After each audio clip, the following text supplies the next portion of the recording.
So, hallo, meine Freunde. Erster Livestream hier auf dem Kanal. Ja, schön, dass ihr alle da seid. Ihr habt ja mega fleißig auch schon hier gewartet, gechattet und das hat mich mega gefreut. Also erstmal danke dafür. Auch, dass ihr die IT-Trends immer so krass mitverfolgt. Ihr müsstet mich hören, oder? Gebt mir mal ganz kurz im Chat Bescheid, dann weiß ich da auch, was da los ist. Und wenn die Musik zu laut ist oder sowas, dann wäre das natürlich auch mega gut. Moin. Moin, moin kommt. Wunderbar. Hi. Ja, freut mich. Okay, also ich würde sagen, wir fangen erstmal, also ich kann euch mal ganz kurz zeigen, was alles so auf dem Plan steht, nur damit ihr kurz in Ohnmacht fallt. Wir werden wahrscheinlich nicht alles durchkriegen. So, das da. Seht ihr die ganzen Tabs? Es ist einfach insane. Okay, aber ja, wir werden, wie gesagt, nicht alles machen können. Ich gehe nochmal zurück. Und, ja, sorry, wenn ich dich erschrocken habe. Gut. Also, ich würde sagen, wir fangen erstmal an mit dem. Der Stuhl ist mega gut, ja. Keine Werbung, ich sag nicht, von wem der ist. Aber wir fangen an mit, ich würde sagen, nochmal Kaseya. Denn das ist das, was jetzt gerade so richtig viral gegangen ist. Auch das haben auch von euch wahrscheinlich einige mitgekriegt. War ja bei mir auch ein bisschen Thema. Und zwar, Kaseya ist ein Dienstleister, den man davor wahrscheinlich noch nicht so richtig kennengelernt hat. Und die wurden jetzt von Revel übernommen. Das habt ihr ja mitgekriegt, das habe ich ja gesagt. Und Revel fordert jetzt 70 Millionen. 70 Millionen Schadensersatz, das ist wirklich, wirklich viel. Der Punkt hinten dran ist aber, die Quali sollte gut sein. Doch, die Quali müsste gut sein. Hier bei mir steht sehr gute Verbindung. Es ist kein 4K, sorry. 4K kann ich leider nicht streamen. Die Kamera kann zwar 4K, aber nicht, wenn ich sie an den PC anschließe. Okay. Aber auf jeden Fall, was jetzt hier passiert ist bei Kaseya, ist folgendes. Es wurden über 1500 Unternehmen übernommen. Und da wollte ich kurz noch ein Update geben, weil da noch ein paar Sachen dazugekommen sind, seit ich geschnitten habe. Montag, Dienstag und Mittwoch habe ich geschnitten, genau. Bei einer Stunde Video dauert das. Und wenn man jetzt diese 1500 Unternehmen natürlich alle hacken möchte, in Anführungsstrichen, dann macht man das nicht, indem man jedes Unternehmen einzeln angreift, sondern man greift den Dienstleister von all diesen Unternehmen an. Das war eben dieses Kaseya.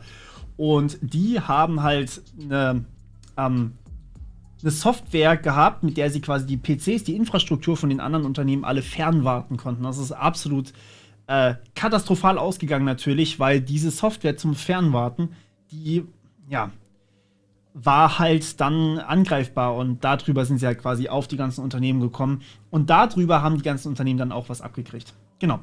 Also das ist das Problem. Genau. Ja, also wenn ihr Fragen habt, immer gerne in den Chat rein. Ich lese hier so auf der Seite mit, sofern ich eben die Kamera laufen habe und nicht nur den Screen zeige. Aber das war eigentlich schon alles, was ich zu Kaseya sagen wollte. Das war so der erste Schritt. Jetzt würde ich sagen, fangen wir einfach mal an. Von euch habe ich auf jeden Fall vorhin noch gelesen, dass die Frage kommen wird. Ich weiß nicht, ob die jetzt schon da ist, wie man diese Filter im Betriebssystem eigentlich realisieren soll. Und jetzt kommt gerade sehr häufig Meinung zu Windows 11. Dazu wollte ich noch ein separates Video tatsächlich machen. Wir können aber eigentlich mal ganz kurz mit Windows 11 anfangen. Windows 11, was soll ich sagen, ich bin halt nicht so der Fan von diesem Mobile-First-Design. Das ist ja auch wieder Windows 11 und wir hatten es ja schon bei Windows 8. Also diese Kacheln, die ihr da immer gesehen habt, bei Windows 8 war das ja ganz brutal. Das war ja leider halt wirklich nur für Mobilsysteme gedacht. Und ich habe die Angst, dass sie jetzt ihren Fehler quasi wiederholen, ja, dass sie wieder sagen, nee, wir machen nur Windows auf Mobile. Warum würde sich irgendjemand heutzutage noch ein Windows-Mobile-Phone kaufen? Der Zug ist abgefahren.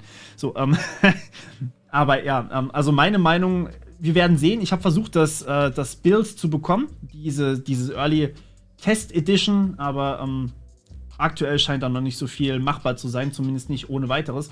Ich will eigentlich eine aktuelle Version. Und die Version, die geleakt wurde, die jeder sich runterladen konnte, die war halt von vor ein paar Monaten und das ist halt einfach nicht mehr aussagekräftig. Also da kriegt man dann natürlich viel mehr Bugs und die wurden dann zum Großteil wahrscheinlich gefixt. Deswegen glaube ich nicht, dass es so eine gute Idee ist, das jetzt schon zu testen. Ich werde sehen, was da passiert, wenn es soweit ist.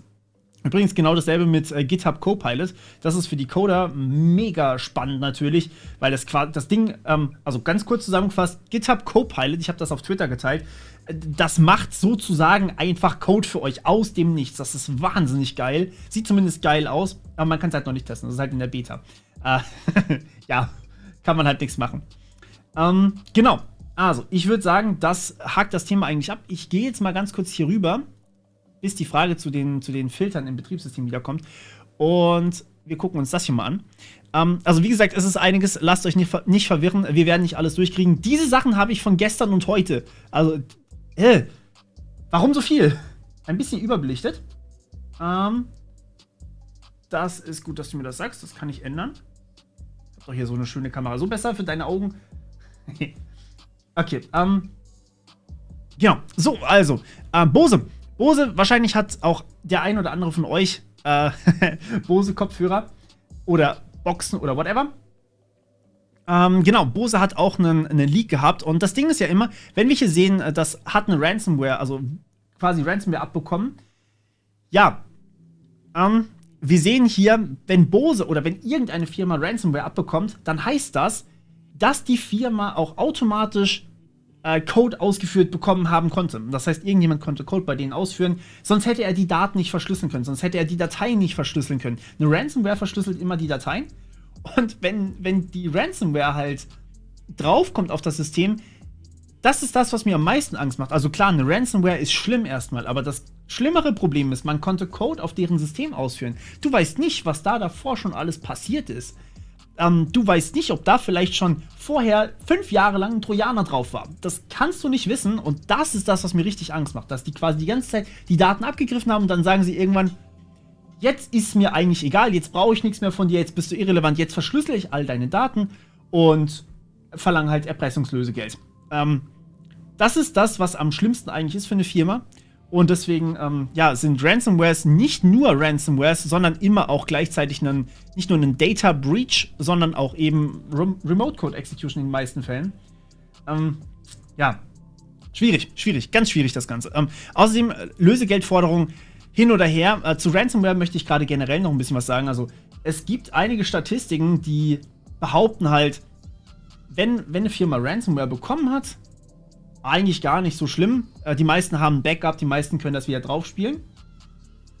Aber ja, wenn halt die Backups kaputt sind oder nicht vorhanden sind, dann kann eine Firma da auch nicht mehr wirklich was machen. Es ist schön, jetzt mal ein bisschen Zeit zu haben, ein bisschen mehr auf die Themen einzugehen, weil normalerweise habe ich das ja einfach nicht, weil ja, IT-Trends müssen zack, zack, zack sein. Ansonsten guckt sich das niemand an, ansonsten sind die 5 Stunden lang und ja, 5 Stunden, das wäre dann quasi ein Stream. Okay. Wir sehen hier also auch die Employees Data Access during the Hack. Das ist schon mal gut, also es ist nicht gut, dass es passiert ist, aber es ist ein gutes Zeichen, wenn sie das zugeben, dann heißt das eben, dass sie zumindest wissen, auf was zugegriffen wurde. Das heißt, sie haben quasi Logs. Also ich bringe euch jetzt quasi bei, wie man solche Sachen auch ein bisschen lesen kann. Sie haben sozusagen Logs und es ist eigentlich einigermaßen was passiert. Und ja, die Daten sind jetzt auch öffentlich. Das heißt, die Mitarbeiter haben eventuell jetzt auch das Problem, dass sie halt Identitätsdiebstahl, die ganze Palette, ja, da kann ja alles sein. Von Mitarbeitern hat man ja häufiger mal sehr viele Daten. Also sowas wie Adressen, man hat ihren Namen, man hat wahrscheinlich ihre Kontodaten, weil man muss irgendwie die Löhne überweisen und deswegen ist das natürlich jetzt für die Angestellten von Bose ziemlich, ziemlich übel. Ja, und genau, aktuell noch nicht verkauft. Das kann sich aber ändern. Also man kriegt es ja auch nicht immer mit, wenn die Daten verkauft werden. Ich gucke ja auch regelmäßig nach, wo die Daten verkauft werden könnten, aber das ist viel zu viel. Genau.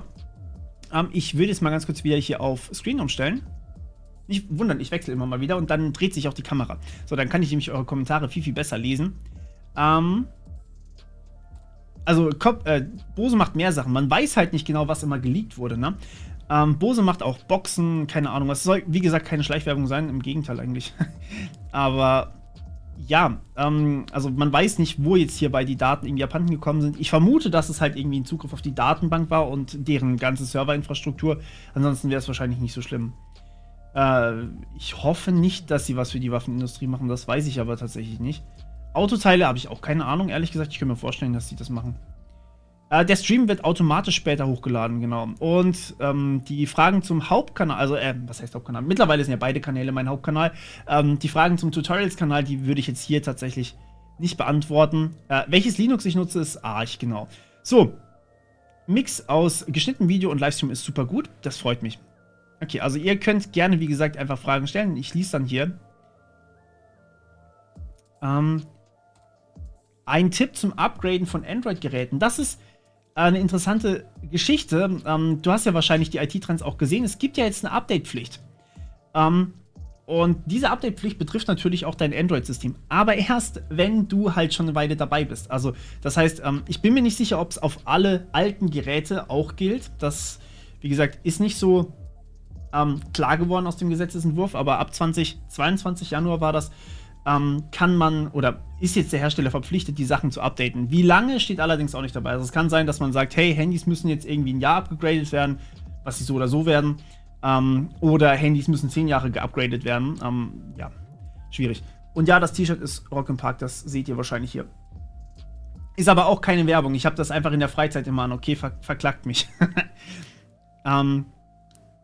Okay. So, okay, jetzt kommt natürlich wieder die obligatorische Frage zu meinem Backofen hinter mir. Das ist kein Backofen, das ist ein Schrank. Das ist, ja, mein Schrank, in dem ich manchmal Sachen drin habe. Manchmal, man sieht es, glaube ich, ein bisschen. Da ist ein Rubik's Cube drin und da ist eine Statue von irgendwas drin. Aber die Sachen oben drauf sieht man deutlich besser, ne? Tja. Hui, vielen Dank für deine Spende. Völlig ohne Nachricht. Ich würde dir gerne eine Frage dafür beantworten. Genau, also da kam gerade die Frage, wie das mit den Filtern auf dem Betriebssystem ist. Und ob das okay ist, wenn man die Altersbeschränkungen mit einem VPN umgeht. Ja, ich würde ganz gerne da ein bisschen ausholen. Also, wenn wir jetzt annehmen, dass Filter auf dem Betriebssystem existieren, dann haben wir erstmal so die Bedenken natürlich, okay, wir müssen das bei uns irgendwie ins System reinkriegen. Wenn wir jetzt aber Open Source haben, dann kann man die meistens nicht zu irgendwas verpflichten. Das bedeutet, im umgedrehten Schluss eigentlich alle Software, alle Betriebssysteme, die paid sind sozusagen, die könnte man verpflichten. Also das heißt, man könnte Android, macOS, iOS, könnte man dazu verpflichten und Windows natürlich dann so einen Filter einzubauen. Das gilt selbstverständlich auch für eure Handys. Aber Linux wüsste ich nicht, wie man das verbieten oder machen könnte, wie man die Leute dazu zwingen könnte. Deswegen ist es eigentlich kompletter Quatsch. Denn, das ist ja der große Witz an der Sache, ich kann mir auch eigentlich mein Betriebssystem selbst programmieren. Und dann habe ich diese Beschränkung ja nicht. Weil man weiß ja nicht, in welchem Land das gemacht wird.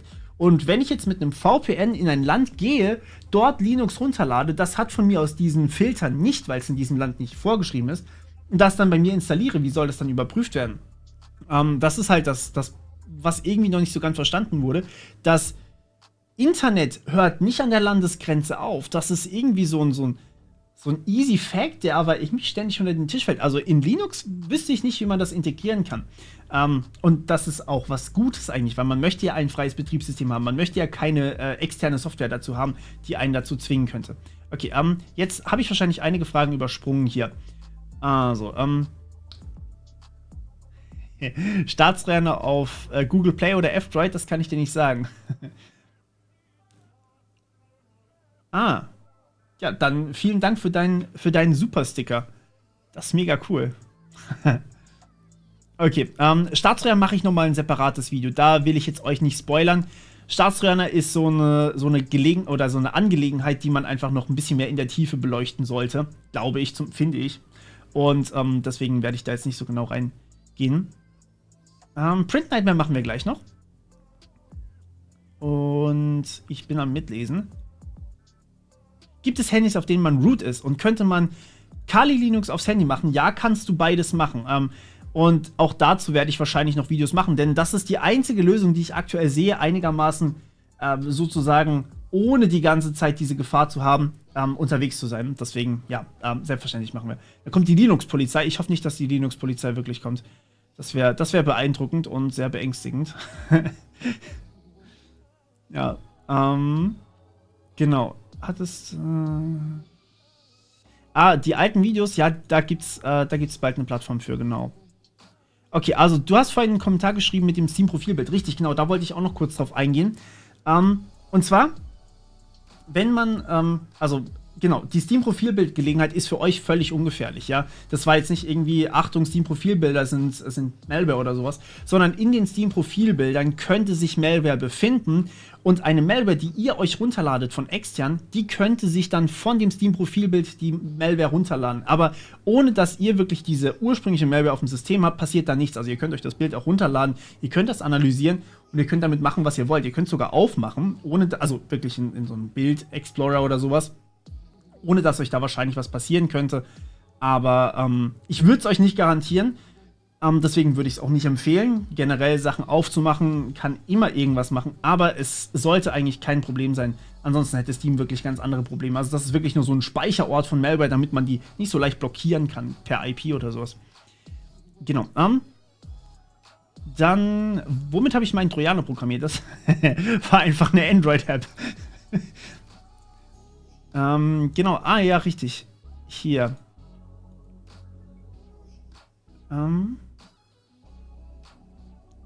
So, jetzt, ihr schreibt sehr viel. Das freut mich natürlich. Ich bin aber ein bisschen am Lesen. Ich bin eine Rentnerversion meiner IT-News. Ein Newsformat, das man zum Beispiel seinen Eltern schicken kann, indem ich erkläre, auf welche Gefahren besonders zu achten sind. Das ist eine interessante Variante, aber ehrlich gesagt sind meine Zuschauer tatsächlich im Schnitt ungefähr in meinem Alter. Das heißt, ungefähr 50% sind auch älter und 50% sind jünger. Was auch heißt, dass tatsächlich viele wahrscheinlich schon Eltern sind. Und dementsprechend, ja. Ui, vielen Dank für eure Spenden. Das ist ja mega nett. Wie mit Kollegen vorgehen, die PC nicht updaten?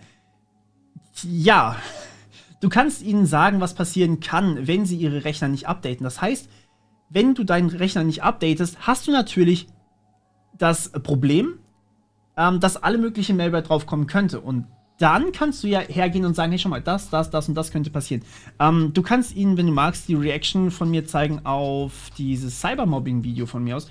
Das wäre ja grundsätzlich auch möglich. Also im Endeffekt kannst du ja dadurch immer zeigen, was alles passieren kann. Und wenn man Leuten zeigt, was alles passieren kann, dann reagieren die meistens relativ schnell anders. Ich hoffe, das hilft. Ansonsten schick sie einfach vorbei. Im Zweifelsfall rede ich mit ihnen eine halbe Stunde, dann ist das auch schon wieder geklärt. Und auch dir, Alexander, vielen Dank dafür. Eine hervorgehobene, völlig sinnfreie Nachricht, aber werde jetzt OpenBSD oder Ninefront verboten, weil kein Pornofilter.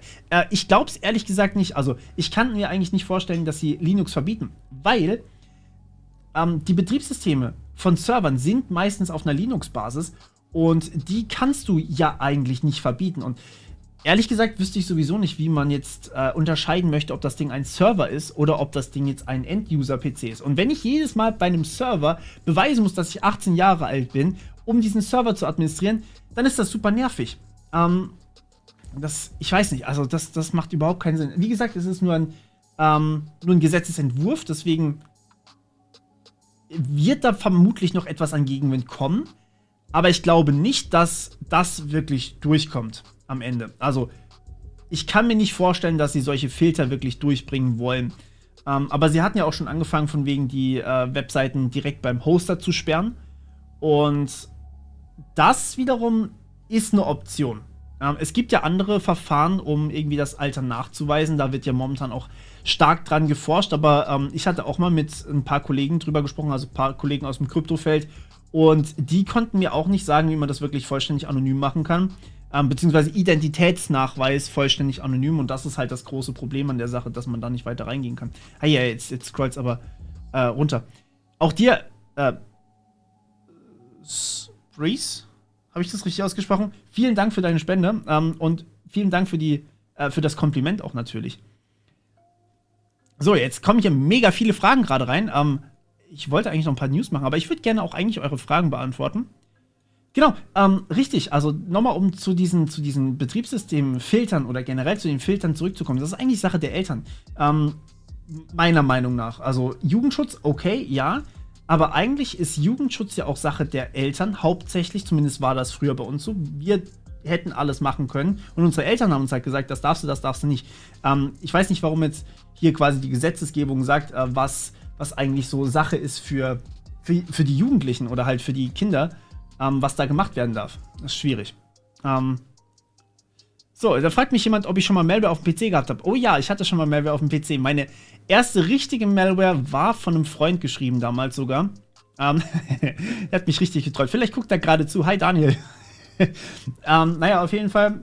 Ich hatte damals mir von ihm einfach eine Datei, er hatte mir eine Datei gegeben, eine ausführbare Datei, und ich habe die halt einfach ausgeführt, weil, keine Ahnung, ich wusste nicht mal mehr, was er gesagt hat. Und im Endeffekt war das so ein Trollvirus halt, der die ganze Zeit die Maus bewegt hat. Taskmanager ist verschwunden, Explorer ist verschwunden, man konnte halt quasi nichts mehr machen. Das war ziemlich witzig, und ich habe das Ding danach auch nachgebaut. Das hat mich irgendwie so ein bisschen fasziniert, und dann, ja. Genau, das war, ja, spannende Erfahrung. Und wann meine anderen Videos wiederkommen auf meiner Website, das kann ich dir noch nicht sagen, wenn sie fertig ist. Ich will euch da nicht irgendwie eine halb kaputte Webseite geben. Ich will euch da schon Mehrwert bieten. Wir arbeiten dran, also in dem Fall meine ich wirklich wir. Und dementsprechend, ja, hoffentlich bald. Hoffentlich bald. So, gut, okay, ja. Meine Zuschauerschaft kann natürlich auch einfach ihr Alter so angeben. Das ist klar. Okay, genau, richtig. Also wenn man Informatik studiert hat, Android-Apps programmieren kann, dann kann man auch sowas im Hintergrund laufen lassen. So ein Trojaner. Ich habe ja nicht wirklich einen Trojaner dafür schreiben müssen in dem Sinne. Das ist ja das Krasse. Okay,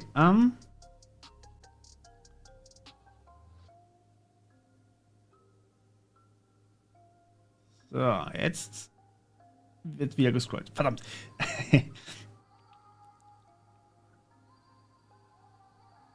Vielen Dank, Lord Red, auch für deinen Super-Sticker. Der ist süß. Wo habt ihr die her? Sind die tatsächlich vorgefertigt? Ich muss das jetzt auch mal machen. Zeige, dass du The Morpheus Vlogs unterstützt. Super-Sticker. Die sind cool. Sind das wirklich Sticker von YouTube? Ich habe die nämlich nicht selber hinzugefügt. Wahrscheinlich könnte ich auch selber Sticker hinzufügen. Das muss ich mal machen. Okay. Teleguard. Den Messenger kenne ich tatsächlich nur vom Namen. Ich habe ihn noch nie selber benutzt. iPhones sind auch angreifbar, also wenn jetzt hier gerade auch die Frage kommt.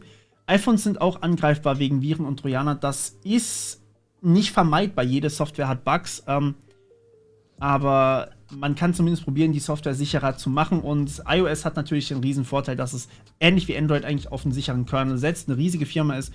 Und dadurch kann man eigentlich, also die haben auch ein geiles Sicherheitskonzept. Also auch Android hat ein super Sicherheitskonzept hinten dran. Das heißt, wenn eine App irgendwie angreifbar ist, dann kann man nicht einfach alles mit dem Handy machen, was man möchte.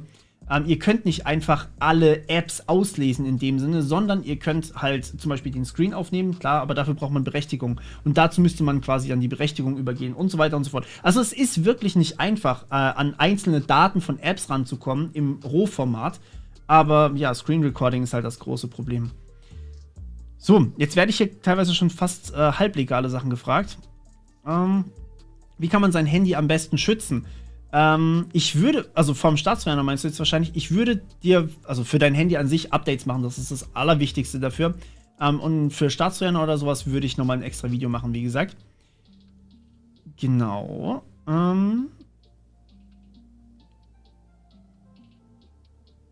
Richtig, du kannst, ja genau, das war jetzt die Frage zu Western Digital, das war ja Hack der Woche. Genau, wenn du mit deinem VPN auf dein Heimnetzwerk zugreifst und dort dein NAS verwendest, dann ist das okay, normalerweise.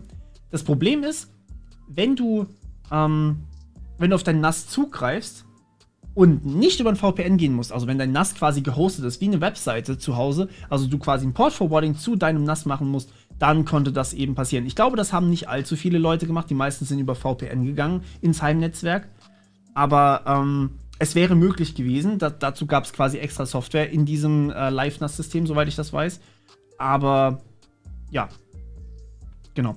Lieg mal IP 127.001 grundsätzlich. Genau, also den Messenger von Apple kenne ich leider auch nicht. Ich kenne mich mit Apple tatsächlich nur bedingt aus. Und hier kam die Frage jetzt nach der Luca-App. Sicherheitsbedenken bei der Luca-App berechtigt? Ja, definitiv. Da sind wir uns, würde ich sagen, fast alle einig. Dass da zumindest nicht so gut ist wie die Corona-Warn-App, die mittlerweile auch das kann, was die Luca-App kann. Deswegen weiß ich nicht, warum man die noch unterstützen muss. Genau, Alternative zu YouTube, ich würde sagen, Vimeo wäre eine, aber also es gibt ein paar alternative Plattformen. Das Problem ist natürlich die Reichweite, die YouTube mit sich bringt, die sind definitiv nicht gegeben bei anderen Plattformen. Und genau,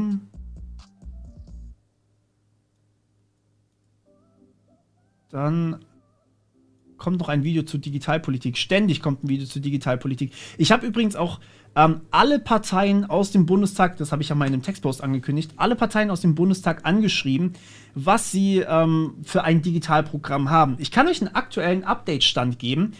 Ich habe morgen einen Podcast mit den Humanisten.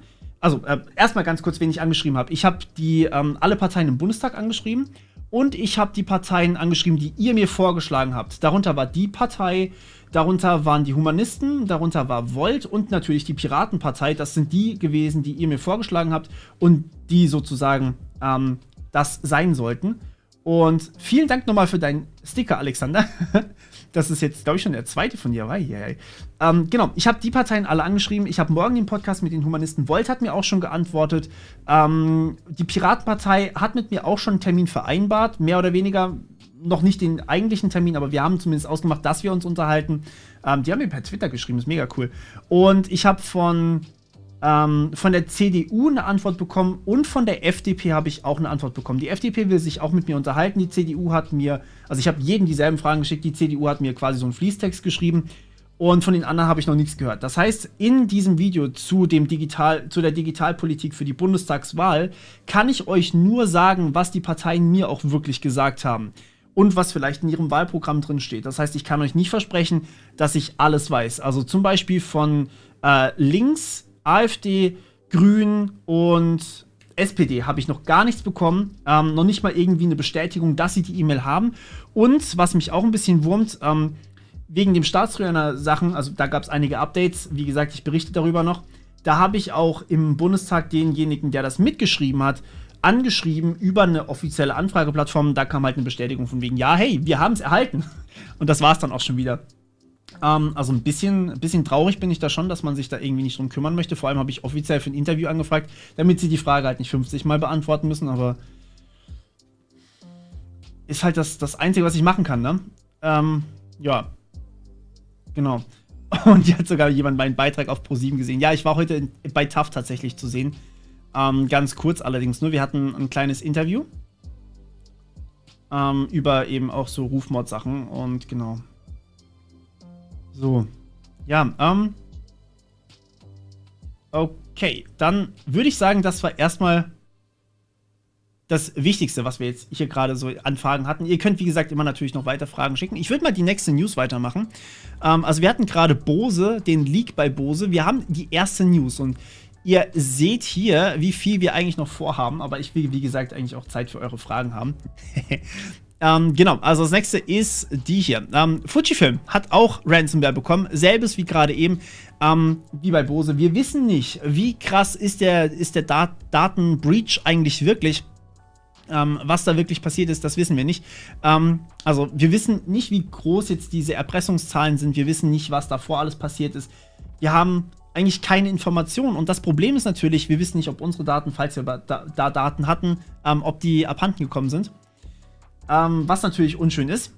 Aber ja, übrigens, da kam gerade, vielen Dank auch Mind of Gamers. Wo kannst du die gestrikten Videos finden zu Metasploit etc.? Wie gesagt, die habe ich auf einer separaten Plattform und die ist noch in Arbeit. Also die kommen bald, aber ich will euch nichts Halbfertiges geben. Das kann sein, dass es sonst noch irgendwie broken ist, dass noch nicht alle Kurse da sind, dass irgendwas halt nicht in Ordnung ist oder sowas damit. Und deswegen, ja, werde ich euch das natürlich in einem Video dann mitteilen, wenn die Daten da, wenn die Kurse da sind. Okay. Also, was ist das hier? Das ist, wie gesagt, der Fujifilm Leak, beziehungsweise, ja, das Network wurde Shutdown. Ja, okay. Also quasi ausgeschalten. Und das ist halt schon heftig, wenn man mal überlegt, das sind große Firmen, ja. Tatsächlich, ein Kollege von mir, der arbeitet auch in diesem Bereich natürlich und der hat gemeint, tatsächlich will man eigentlich die Unternehmen schon noch darauf vorbereiten, möglichst nicht gehackt zu werden, aber es geht eigentlich mittlerweile mehr der Trend dahin, dass man wirklich sagt, okay, jedes Unternehmen kann gehackt werden, alle Daten können geleakt werden, es ist nur eigentlich eine Frage der Zeit und wenn es eine Frage der Zeit ist, dann muss man sich auch darauf vorbereiten, möglichst schnell wieder weitermachen zu können. Dass eben so ein Leak, der halt einfach mittlerweile Standard geworden ist, dass sowas nicht unseren Betrieb komplett lahmlegt. Und dass wir halt möglichst wenig Schaden davon tragen, also dass wir irgendwie unser Unternehmen einigermaßen schützen von außen. Und falls das passiert, dass wir dann halt schnell wieder laufen. Anders kann man es halt leider nicht sagen. Okay, ja, genau. Wirst du Twitch machen? Ich habe Twitch tatsächlich letzten Freitag gemacht. Ich streame da öfters mal. Ihr könnt, Sekunde, ich poste euch gerade mal kurz den Link in den Chat. Ich bin gelegentlich auf Twitch und das ist ein seltsames Lied. So, wenn euch die Musik stört, dann sagt ihr einfach direkt Bescheid. Genau, jetzt kommen hier richtig viele Fragen rein. Welcher Kurs ist kostenlos? Meine Kurse sind alle auf YouTube. Also ihr findet die alle auf meinem Tutorials-Kanal, The Morpheus Tutorials. Da findet ihr eigentlich fast alles. Ja, das sind sehr viele Tabs. Also wie gesagt, das sind die Ergänzungen zu den IT-Trends, die ich einfach nicht mehr ins Video packen konnte, weil ich war schon bei über einer Stunde geschnittenes Material. Ich war irgendwie so bei 3 Stunden Rohmaterial, was echt lange zum Schneiden gedauert hat. Vor allem, weil ich kein professioneller Cutter bin. Ja, ich bin eigentlich professioneller Informatiker, nicht Cutter. Aber gut, okay, nächstes, da sehen wir, das habe ich mit dem Handy reingetan. Seht ihr das? Das ist eigentlich auch ein Tracker hier, das sagt, ey, du hast es mit dem Handy geöffnet. Nicht geil, gar nicht geil, dass es sowas direkt mitspeichert. Aber gut, genau, das hier fand ich auch ziemlich spannend. Und zwar 2 Hidden Instructions in Intel-CPUs, die Microcode Modification ermöglichen. Was genau heißt das? Microcode ist das Ding, was am Ende wirklich das ausmacht, was ausgeführt wird. Also ihr führt normalerweise Programmcode aus und der wird dann umgewandelt in Microcode. Und wenn ihr dann den Microcode habt und der kann verändert werden, dann kann man die Ausführung eines jeden Programmes manipulieren zum Beispiel. Und wenn man das dann irgendwie ja, anpasst, sage ich jetzt mal, dann wird es schwierig, denn dann könnte man natürlich auch irgendwas Bösartiges damit machen. Man könnte Daten auslesen, man könnte Code ausführen oder sowas. Wenn man halt diese 2 wenn man diese 2 Hidden Instructions da irgendwie triggern kann. Problem ist, also ich glaube nicht, dass es wirklich hier praktikabel war. Ich habe mir das durchgelesen, ich weiß allerdings nicht mehr alles daraus. Ich meine, es war super schwer, das Ding auszuführen. Das ist immer so mit Hardware-Angriffen. Die sind schwer ausführbar, aber wenn man sie ausführen kann, sind sie unglaublich mächtig und machen richtig Angst. So, irgendwer spammt. Wer bannt denn? Ja, wer bannt?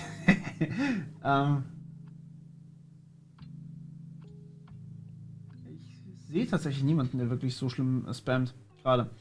Okay, Browser-Vergleich, ja, ist auf meiner Liste. Da werde ich jetzt nicht alles dazu sagen. Wie gesagt, ich will hier nicht irgendwelche Sachen vorwegnehmen, die ich noch irgendwann als Video geplant habe, weil die ausführliche Recherche, die mache ich jetzt, oder habe ich nicht schon alles gemacht. Da ändert sich natürlich auch immer wieder was. So, okay. Also, das wäre eben das. Also Hardware-Angriffe nicht gut. Vor allem super schwer zu patchen. Also, wenn man sowas eben findet, irgendwie, dass Intel-CPUs 2 neue Micro-Instructions oder 2 neue Hidden Instructions im Microcode haben, dann bedeutet das, wenn wir das patchen, dann schmeißen wir quasi einen Teil von unserem Microcode raus. Und wenn der Microcode verändert wird oder generell irgendwas Hardware-nahes verändert wird, dann ist meistens der Code nicht mehr so optimiert, wie er davor war. Und das ist nicht geil. Dann geht meistens wirklich Hard Performance kaputt. Das sieht man, glaube ich, auch hier oben. Nee, High Performance. Okay. Also das war zumindest bei den letzten Schwachstellen so im Code oder in den CPUs. Da ist dann ordentlich Performance danach flöten gegangen, weil man halt irgendwelche Sicherheitsinstruktionen noch einbauen musste. Schwierig, ganz schwierig. Wenn ihr übrigens irgendwas nicht lesen könnt, gut, es ist auf Englisch, deswegen rede ich ja, aber, oh, tatsächlich. Ach krass, hier schreibt gerade jemand, dass er im Unternehmen tätig ist, das im letzten Video Thema war und derzeit angegriffen wird. Ich könnte mir vorstellen, dass es von Kaseya einer ist oder halt auch von Microsoft Exchange, da haben wir auch immer noch Opfer, aber, also, Opfer ist jetzt hier nicht böse gemeint, sondern einfach, ja. Und ich wünsche euch, dass es besser wird. Ja, ich habe viele Tabs offen. Wie gesagt, ich hatte 5 Browserfenster mit so vielen Tabs offen. Das waren meine Recherchen zu den IT-Trends. Und das ist das, was übrig geblieben ist. Das habe ich jetzt heute mit euch ein bisschen vor. Wie gesagt, nur so ganz kurz drüber gehen. Okay, dann haben wir hier einmal Nvidia. Genau, die Leute, die Nvidia von euch haben, bitte einmal kurz updaten. Ihr könnt generell immer alles updaten. Also, ihr solltet immer alles updaten, wenn es irgendwas gibt. Aber spannend fand ich auch die Frage, ob es eigentlich Schwachstellen in Grafikkartentreibern gibt. Weil Grafikkarten sind ja zum Beispiel auch super hardwarenah. Und ja, natürlich gibt es das. Wir haben häufiger mal Schwachstellen in Grafikkartentreibern. Teilweise sind sie halt gut, teilweise sind sie nicht so gut. Und hier sehen wir auch immer, das ist jetzt ein CVE übrigens, so sieht das Ding aus. Eine CVE ist im Endeffekt eine Sammlung von Schwachstellen, was da alles passieren kann. Und hier sehen wir, wie das Ding dann aussieht. Also jetzt tatsächlich von Nvidia selber. Die schreiben hier, Nvidia-Software hat eine Schwachstelle, wo, falls ein User auf einen bösartig formatierten Link klickt, nur ein Link, ja, dann öffnet sich die GeForce Experience, das Login-Fenster, in einem neuen Browserfenster anstatt in der GeForce Experience-Anwendung. Und wenn man da seine Login-Informationen eingibt, dann kann es passieren, dass diese bösartige Seite die Login-Daten bekommt. So eine Attacke kann dazu führen, dass natürlich, ja, also das wissen wir selber, was dadurch passieren kann, dass eben die Daten geklaut werden, dass sich andere als ihr einloggt und dass sie dann natürlich eure Informationen auslesen können. Was das aber auch bedeutet ist, sie können jetzt keinen Code bei euch ausführen. Nicht jeder Angriff führt direkt Code bei euch auf der Maschine aus. Also selbst in diesem Fall wäre das Einzige, was passiert wäre, die hätten sich als euch einloggen können in Nvidia quasi.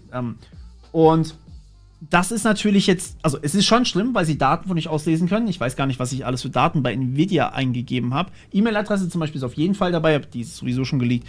Also von dem her. Und genau, also das ist, in dem Sinne sieht es schlimmer aus, als es ist. Und wir sehen, wie schlimm das Ding bewertet wurde mit einer 8,3. Es geht von 1 bis 10. 10 ist sozusagen der Super-GAU, ja, das war Microsoft Exchange. Und in dem Fall haben wir eine 8,3. Das ist, das ist nicht ganz so schlimm. Aber man sollte natürlich trotzdem patchen, weil vorkommen sollte das trotzdem nicht. Und diese CVEs sind tatsächlich ein Großteil meiner Recherche dann auch immer, weil die natürlich auch Auskunft darüber geben, was das ist. Hier, Nvidia ist zum Glück mega transparent, was das angeht. Da gibt es aber auch Firmen, die einfach sagen, hey, geht euch nichts an. Wir machen das einfach, patcht ihr mal. Genau, ja, also das ist nicht so geil. Okay, ich versuche den Chat nebenbei mitzulesen. Ich bin leider nicht so gut in Multitasking. Ihr wisst, ja, genau. Also hier fragen ein paar Leute, was die beste Programmiersprache für Anfänger im Bereich ist, im Bereich IT und die beste für angehende Pentester. Beides mal Python. Würde ich zumindest euch vorschlagen. Und deswegen, ja, würde ich euch das auch empfehlen. So, für wie sicher halte ich die Daten bei YouTube oder Google? YouTube und Google traue ich momentan eigentlich so die beste IT-Security zu, was nicht heißt, dass sie die Daten nicht missbräuchlich verwenden könnten. Aber ich glaube eigentlich nicht, dass da, also wenn jemand bei Google einbricht, dann ist es schon heftig.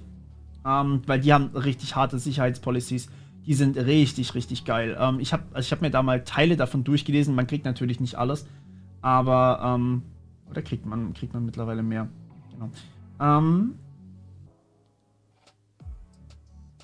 Alles, was nicht Lochkarten beinhaltet, ist Low-Code. Ja, Lochkarten, das war quasi früher die Art und Weise, wie man programmiert hat. Aber Low-Code ist so eine Art moderne Bewegung sozusagen, die immer heißt, man muss weniger Code schreiben. Alles wird im Hintergrund für euch gemacht. Es gibt Bibliotheken, die dann eben den ganzen Code verwenden und so weiter. Und das ist Low-Code. Und jetzt schreibt hier eben jemand alles, was nicht Lochkarten ist, das heißt dieses ganz alte, wo man wirklich Löcher in den Karten drin hat und die Karten werden eingelesen, ist Low-Code, also wenig Code und möglichst entspannt sein. Ja, aber Assembler ist kein Low-Code. Assembler ist das heutige Lochkartensymbol. So, dann würde ich mal vorschlagen,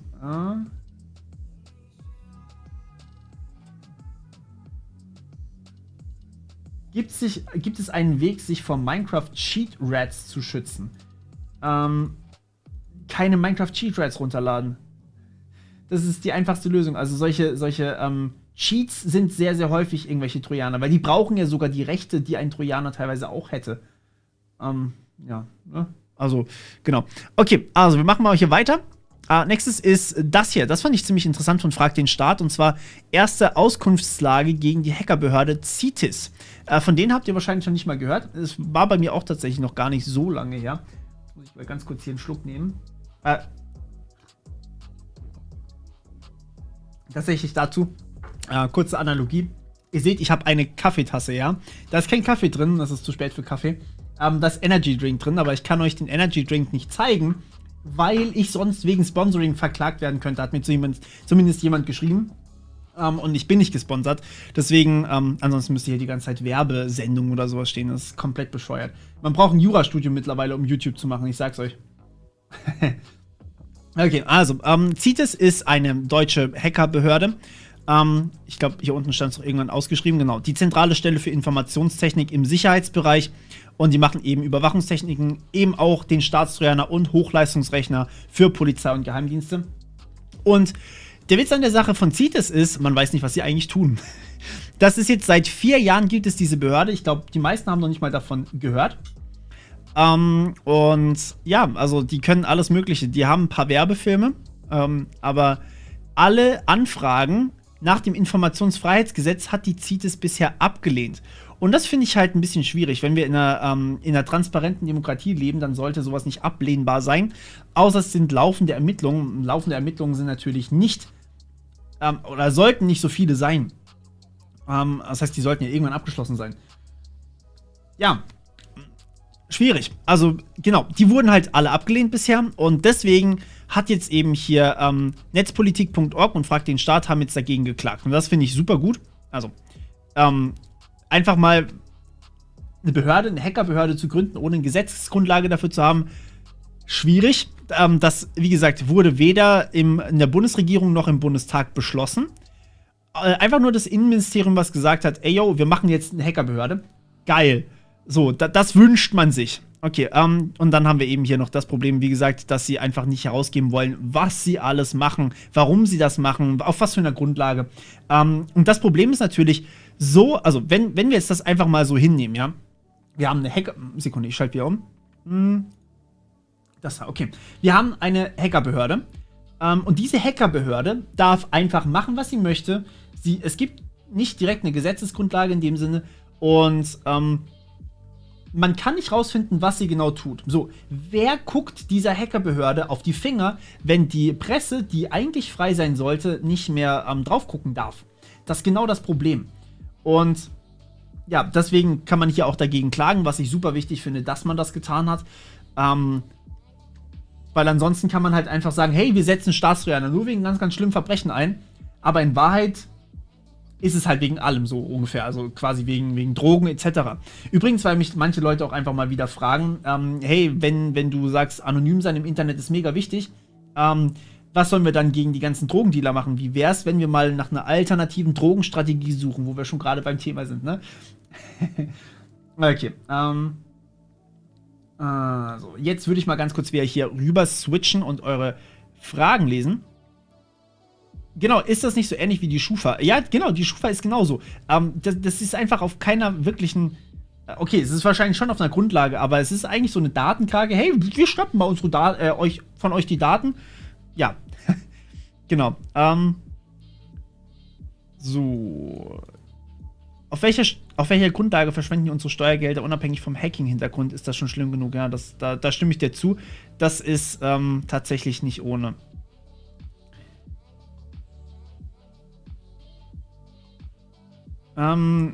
Ja. Also hier schreibt noch jemand zu Copilot. Ich glaube, ich mache ein Video zu Copilot, sobald es draußen ist. Wie gesagt, ich kann leider noch kein Video dazu machen, weil ich es noch nicht selber in der Hand hatte. Und ich will mich nicht auf die Recherchen von anderen verlassen in diesem Fall, weil ich es eigentlich auch selber mal ausprobieren will. Also wenn irgendjemand bei GitHub hier arbeitet, ne, schreibt mir. Ich will Copilot nutzen. Genau, Custom ROMs kommen auch in einem relativ nah zukünftigen Video.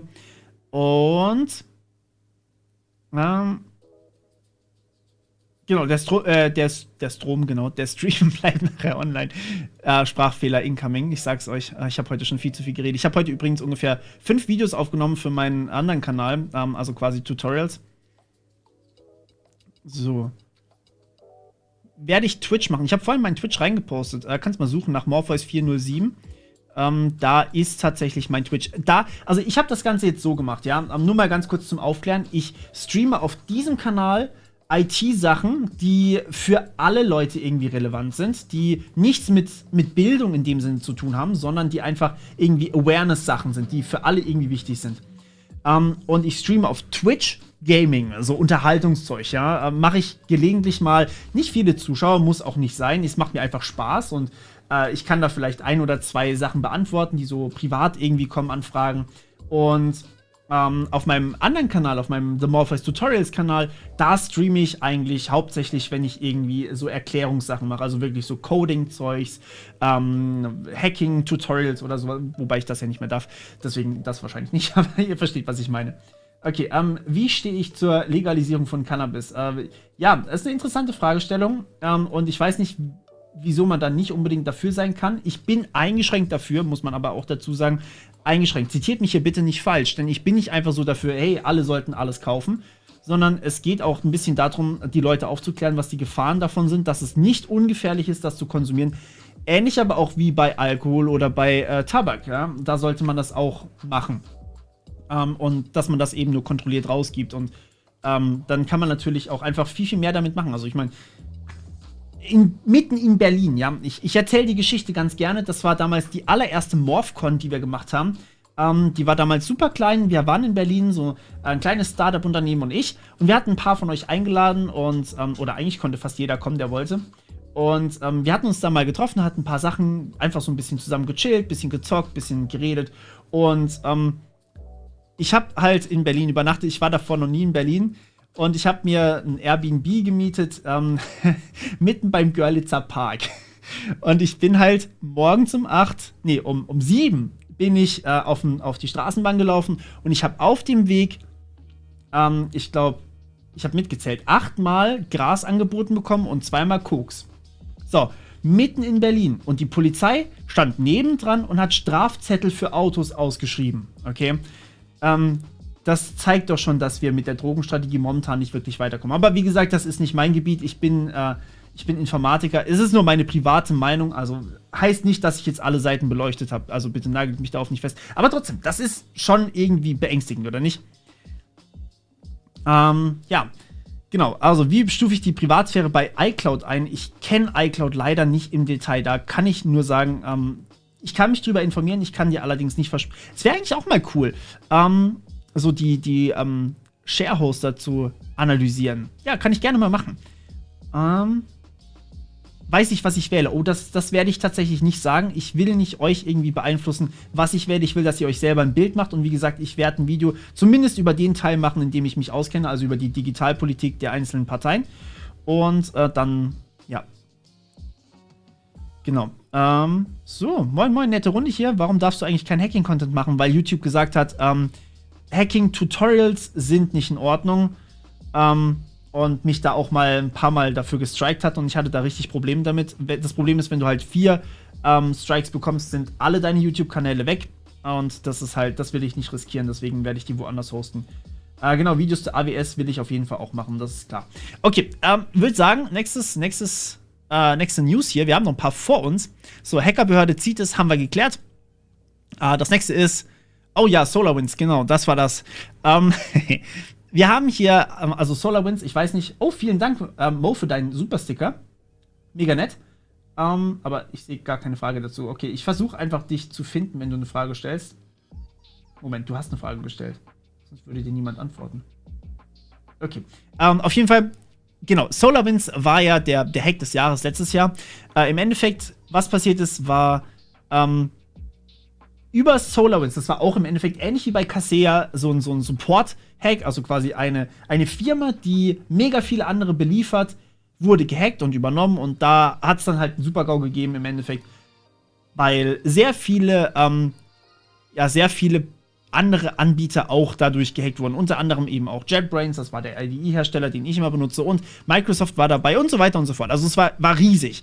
Und genau diese Leute machen jetzt scheinbar noch ein bisschen mehr, weil da kamen noch ein paar andere Sachen hinten dran raus, die einfach auch noch dazu kamen. Und ja, also die sind auf jeden Fall nicht weg. Das Ding ist natürlich, wenn man sich mal überlegt, ja, wenn eine Hackergruppe anfängt, erfolgreich zu sein und richtig, richtig viel einfach an Geld abgreift, weil manche Leute einfach die Ransomware bezahlen, was man übrigens nicht tun sollte, laut Empfehlung von FBI, laut Empfehlung von BSI hat es, glaube ich, auch gesagt. Und wenn die jetzt, manche bezahlen das halt einfach, die machen schon mal ein paar Millionen so. Und das Problem ist, wenn jemand da dann bezahlt, dann haben die einfach mehr finanzielle Möglichkeiten. Das heißt, die können sich auch krassere Server mieten, die können sich vielleicht Entwickler mieten, etc. Und das ist halt ein Problem. Ja, und das ist natürlich hier auch das Problem, was wir hier haben. Also, wir sehen hier, wie das Ganze. Oh, ja, ich muss ganz kurz auf die Fragen eingehen. Also, hier kam sehr, sehr viel rein. Vielen Dank für deine Nachricht, Squirrelchen. Vielen Dank, das ist lieb. Du hättest auch ruhig eine Frage dazu schreiben können, dann kann ich die gerne beantworten. Hier hat noch jemand gefragt, was das für ein Browser ist. Das ist tatsächlich jetzt hier Chrome. Ich benutze für die Arbeit eigentlich immer Chrome. Also für die Arbeit wirklich als YouTuber, ja, benutze ich Chrome. Das macht irgendwie Sinn, und privat habe ich dann andere Sachen, Tor-Browser, Brave-Browser. Ich werde einen Browser-Vergleich auch noch machen. Ich weiß, ich kündige viel an, aber das ist tatsächlich, soll auch auf jeden Fall so sein. Weil ihr ja auch Content von mir wollt, ne? Ich brauche ja Ideen. Ich habe ein paar. Genau, ich bin auf Network Chuck eingegangen. Ich finde ihn super. Ich mag seinen Bar, der ist super. Ihr könnt mal nach Network Chuck suchen. Legendärer Bart, wirklich. Dagegen stinkt meiner komplett ab. Ich kenne seinen Content, ich kenne ihn sogar. Ich bin auf so einem Server drauf mit anderen YouTubern in der Richtung. Und ich weiß nicht, warum im englischsprachigen Bereich momentan nicht gestrikt wird. In diesem Fall war es eine Strike-Welle, die halt Deutschland getroffen hat. Der englischsprachige Bereich hatte 1 oder 2 Jahre vorher richtig Probleme. Da sind dann auch ein paar von den englischsprachigen abgewandert. Und die haben jetzt da auch keinen Content mehr auf YouTube drauf. Das ist halt das. Okay, jetzt bin ich gerade weiter gescrollt. Es tut mir leid, wenn ich Sachen überspringe. Es kommt ein bisschen viel manchmal. Okay, Coffee Break, gute Idee. Das sehe ich ähnlich. Ist kein Kaffee, aber nee, Network Chuck ist nicht der englischsprachige Morpheus. Wir machen unterschiedlichen Content, würde ich mal behaupten, aber doch irgendwie ähnlich. Genau, hier Opera GX, das war auch noch so ein, ja, Brave größer Chrome, schreiben hier schon manche.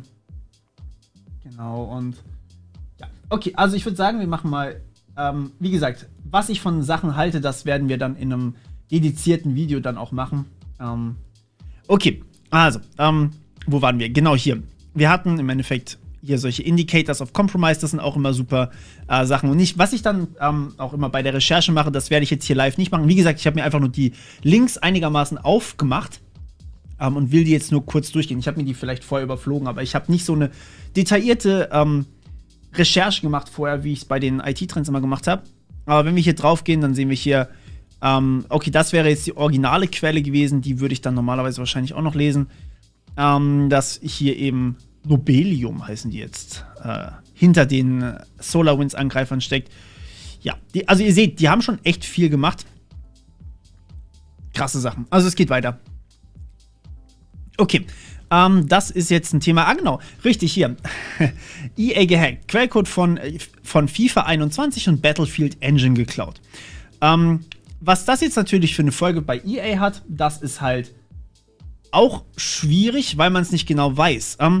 Das Ding ist natürlich, also die arbeiten immer mit Software, und diese Software, wenn die öffentlich wird, das hat man ja auch zum Beispiel bei Cyberpunk gemerkt, da haben zum Beispiel Hacker einfach das ganze Ding vorher veröffentlicht und so weiter und so fort. Und wenn Leute jetzt hier hergehen können und bei EA einfach Sachen klauen können, dann können die natürlich auch Lizenzen irgendwie umgehen. Also zum Beispiel können sie einfach sagen, hey, wir piraten jetzt diese Software von FIFA und verbreiten die irgendwie im nicht ganz so legalen Markt. Und das ist leider ein Riesenproblem. Nicht für EA, sondern hauptsächlich für uns Spieler, um das jetzt nochmal ganz kurz hier ein bisschen ausführlicher zu machen. Und zwar, wenn wir jetzt davon ausgehen, dass Spiele generell einfach eher gehackt werden können oder Spielehersteller gehackt werden können und die dann im downloadable Sachen rauskommen, also quasi so als geraubkopierte Varianten von ihren Spielen, dann hat das Folgen, die man vielleicht erstmal nicht so sehen könnte. Und zwar, nehmen wir jetzt mal an, wir haben ein Spiel auf der einen Seite, das ist oder nicht Free-to-Play, aber das ist halt ein normaler Titel. Den kauft man sich einmal und dann kann man ihn normal zocken. Ohne Internetverbindung, ohne irgendwelchen krassen Kopierschutz. Witcher 3 zum Beispiel, ja. Eines der besten Spiele, ohne Sponsoring. Aber auf jeden Fall ein sehr geiles Spiel. Wenn jetzt Witcher 3 raubkopiert wird, dann machen die natürlich weniger Einnahmen. Und wenn die jetzt dann weniger Einnahmen machen, dann können sie weniger neue Spiele in diese Richtung machen. Auf der anderen Seite haben wir sowas wie EA, das hat FIFA. Ja? FIFA macht ein bisschen Gewinn durch Verkäufe, aber die meisten Gewinn machen sie halt durch Microtransactions. Und wenn sie Microtransactions als Hauptgewinn haben, sowas wie Free-to-Play-Spiele, Fortnite etc. haben das auch, da macht es gar keinen Sinn mehr, die zu raubkopieren. Das heißt, wenn die jetzt aber wirtschaftlich einen Vorteil haben, ist das im Endeffekt so eine Art Selektion. Ja? Die Sachen, die geraubkopiert werden, sterben irgendwann aus. Und die Sachen, die halt nicht geraubkopiert werden, die kommen immer mehr. Und deswegen gibt es halt leider immer mehr solche komischen Microtransaction-Spiele, die eigentlich nicht so geil sind. Okay, jetzt gab es natürlich hier den kleinen Aufreger, warum ich Chrome im White Mode habe, weil ich mir ganz gerne meine Augen lasere. Wisst ihr, ich hoffe immer, dass diese Laserstrahlen in meine Augen reingehen, dass dann meine Hornhaut wieder in Ordnung ist und dass ich dann keine Brille mehr brauche, aber bisher hat es noch nicht geklappt. Nein, Spaß. Ich bin einfach doof, deswegen. Genau. Kommen noch Hack-the-Box-Videos? Ja, natürlich. Wie gesagt, ich bin jetzt halt 2 Wochen wieder aus dem Urlaub zurück. Ich musste noch ein paar Sachen machen. Es kam über den Urlaub, um euch mal so eine grobe Einschätzung zu geben, was eigentlich alles passiert ist. In 3 Wochen, wo ich nicht da war, 2,5 eigentlich sogar, da kamen, ich glaube, circa 150 Discord-Nachrichten, 200 E-Mails, und noch ein paar andere mehr Sachen. Und teilweise sind es natürlich Spam-Sachen, teilweise sind das aber halt wirklich echte Anfragen, die ich irgendwie beantworten muss. Deswegen war ich heute auch zum Beispiel bei TAF, weil die mir halt geschrieben hatten und dann musste das halt sofort gemacht werden. Darunter sind auch noch ganz viele andere Anfragen gewesen und ich hatte jetzt so viele Termine, deswegen habe ich das halt nicht mehr alles hingekriegt. Deswegen haben jetzt auch die IT-Trends ein bisschen länger gedauert. Und sorry, mehr kann ich dazu nicht sagen. Ich bin halt leider nicht unbedingt. Ich kann mich nicht klonen. Wenn ihr eine Möglichkeit habt, mich zu klonen, dann macht das. Dann sagt mir Bescheid, wie man das machen kann. Werde ich Hack the Box streamen? Könnte ich eigentlich mal machen. Das Problem ist, dass wenn ich streame und Hack the Box streame, dass ich dann wahrscheinlich nicht so sehr viel auf euch eingehen kann und auf eure Fragen, wie ich das jetzt gerade bei den ganzen Streams mache. Was ein bisschen schade ist. Und genau, was ich jetzt sonst noch gemacht habe, also ich habe eben zum Beispiel dieses Video am letzten Freitag gemacht, die Reaction gemacht, dieses Video hier gemacht. Ich hatte 2 Webinare für meine Uni gerade, obwohl ich eigentlich 3. Ich hatte 3. 3 Webinare tatsächlich in den 2 Wochen. Dann habe ich eine Serie aufgenommen für einen ich sage immer noch Hauptkanal, für einen Tutorials-Kanal. Ihr seid mir beide gleich wichtig, meine lieben Kanäle. Okay, also ihr versteht, was ich meine. Es tut mir leid, wenn ich euch da teilweise ein bisschen vernachlässige. Ich versuche mein Bestes. Ja. Ich würde mich gerne klonen, aber ich kann es leider nicht. Ich habe schon mit Clone probiert. Dolly-Clone, Git-Clone, hat alles nicht funktioniert. Ich habe sogar versucht, ein DD auszuführen auf mir, hat auch nicht geklappt. Ich weiß auch nicht, was ich noch machen soll. Nein, Spaß. Okay, gut, dann würde ich sagen, machen wir weiter mit der nächsten News. Da. Okay, genau, das haben wir hier auch schon geklärt. Ich fand es halt krass, dass 780 GB an Daten einfach abgeflossen sind. 780 GB von den EA-Servern sind abgeflossen. Ihr müsst euch das mal so vorstellen, ja. Wir haben einen Server, der 780 GB an einen bösartigen Angreifer-Server geschickt hat. Und die haben das nicht mitgekriegt. Die haben das nicht mitgekriegt. Ich finde das irgendwie beeindruckend. Also normalerweise sollte sowas direkt rauskommen. Nein, Newsletter, nein. Nein. Okay, Alibaba, genauso. Also ist auch ein Billion-Item-Data Leak übrigens. Das heißt, 1 Milliarde Nutzerdaten oder mehr. Ich weiß nicht genau, wie viele. Ich habe das einfach nur aufgemacht. Okay, over 500, nein, das war Facebook. Also auf jeden Fall sehr, sehr viele Daten sind abhanden gekommen da ist sogar der, oh, ja, natürlich, chinesisch. Okay, wunderbar. Ja, also Alibaba ist eine Website, die relativ groß ist, relativ beliebt ist und ja, wenn die einen Datenleak haben, dann sind das natürlich viele Daten. Genau, ich meine diese 780 GB übrigens, 87 GB an einen Server ist schon viel, also an einen anderen Server. Also ich meine, das ist ja, 87 GB auf eine Person ist viel, 87 GB auf alle ist nicht viel, klar. Aber auf eine Person, wahrscheinlich haben sie es verteilt, das stimmt schon, das hätte man wahrscheinlich kaschieren können. Bleibt der Stream online? Ja, natürlich. Und schaue ich Fußball? Nee, ich schaue keinen Fußball. Und ob ich mich übertakten kann, ich bin dabei mit wunderbarem, nicht genannten Energy Drink.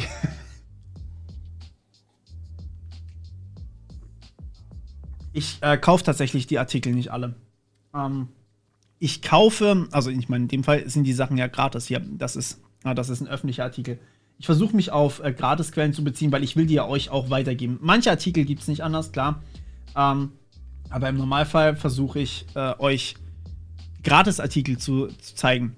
Naja, was ich auf jeden Fall sagen möchte, falls jemand von euch bei Alibaba eingekauft hat, der möge gerne seine Daten irgendwie absichern, beziehungsweise damit rechnen, dass er halt eventuell Opfer eines Leaks geworden ist.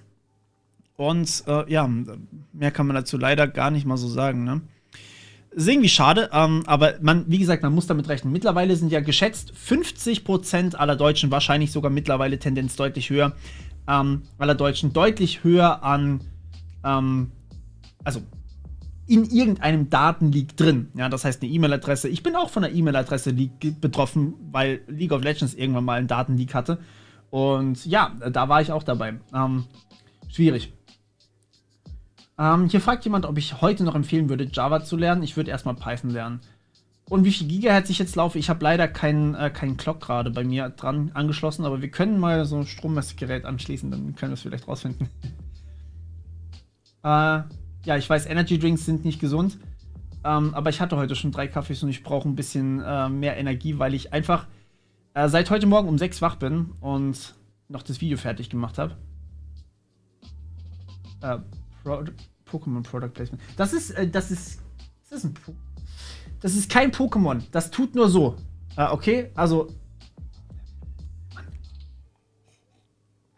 Ich kann man ja gar nicht sagen hier. So, jetzt fragt hier gerade einer, darf ich Mod werden, aber du spammst zu sehr, deswegen kann ich dich leider nicht zum Mod machen. Sorry, aber wenn du spammst, nicht. Schreib noch einmal und ich block dich. Nein, Spaß. Okay. Also, ich würde sagen, wir machen weiter. Ihr seht noch meinen Screen, das ist wunderbar. Dann machen wir mal mit dem hier weiter. Und zwar, das fand ich auch super spannend. Die Bundesregierung, Werbung, sorry. Die Bundesregierung soll ihre Facebook-Seiten schließen. Fand ich super. Also die Idee einfach zu sagen, hey, die Bundesregierung mit, Achtung, das stand irgendwo weiter unten, wie viele Follower die tatsächlich haben. Hier, 870.000 Fans und über 1 Million Abonnenten auf Facebook. Das ist so hart. Ja, stimmt. Paddy, dich kann ich zum Mod machen. Sekunde.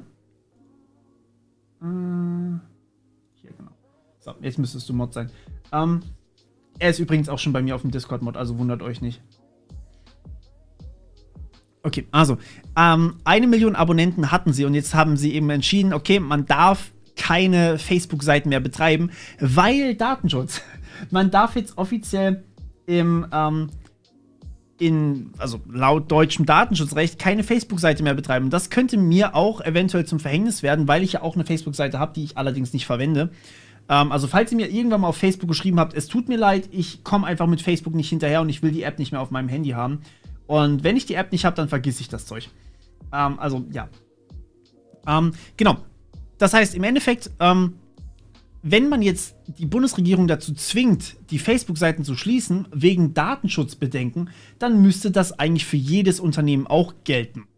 Jetzt ist natürlich die Frage, hat Facebook die Daten nicht sowieso schon? Und die zweite Frage ist, wer hat noch Facebook? Ja, Genau, also auf jeden Fall interessante Fragestellung hier. Wenn man so viel Wert auf Datenschutz legt, frage ich mich, wie man dann irgendwie so Sachen wie Chatkontrolle und Daten oder Staatstrojaner bewilligen kann, aber Stream-Chat einblenden. Das kann ich gerne das nächste Mal machen. Das ist eine gute Idee. Ich habe es aktuell noch nicht, das müsste ich bei mir noch einrichten. Aber es ist gut, dass du es sagst, ja. Okay, nächstes Ding hier. UF Health Florida, das ist ein Hospital, also ein Krankenhaus, ist jetzt wieder bei Stift und Papier angegangen. Und nein, das hat nichts mit Pen-and-Paper-Rollenspielen zu tun, leider.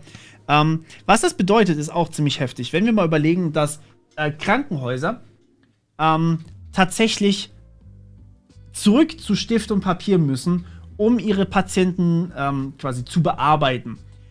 Dann, also weil zum Beispiel jetzt hier einfach in diesem Fall ein Cyberangriff irgendwie stattgefunden hat. Ich weiß gar nicht, ob es genauer stattgefunden hat. Ich will hier auch gar nicht genauer drauf eingehen. Ich will eher mal jetzt auf die Folgen eingehen. Ich finde das irgendwie super geil. Und zwar, wenn man in einem Krankenhaus ist, in einem deutschen Krankenhaus, kannst du in den meisten Fällen nicht behandelt werden, wenn du nicht Strom hast. Also wenn du nicht wirklich am Rechner dran bist. Nehmen wir an, der Rechner funktioniert noch. Bringt auch nichts, weil der Rechner muss auch wirklich an sein und er muss voll funktionsfähig sein. Das heißt, wenn da eine Ransomware drauf ist, die einfach nur ein paar Programme verschlüsselt hat oder einfach nur ein paar Programme nicht mehr wirklich zum Laufen gebracht hat, dann kann man die Patienten nicht mehr behandeln. Das heißt, wenn ihr zusammenklappt, wenn eure Mutter, eure Oma, whatever zusammenklappt, genau, zum Beispiel wie in Düsseldorf, dann können Patienten nicht angenommen werden. Deswegen ist es so super, super kritische Infrastruktur. Die sind mit dem Krankenwagen zur Uniklinik Düsseldorf gefahren und dort war gerade Outage, also da ging halt nichts. Deswegen mussten die in ein anderes Krankenhaus fahren, weil das Gerät sich nicht hat starten lassen. Das heißt, das hier ist sogar noch sehr, sehr schwach eigentlich ausgedrückt. Die mussten nicht nur back to Pen and Paper, sondern die mussten halt auch noch tatsächlich die Leute irgendwie versorgen. Und das ist halt super, super gefährlich.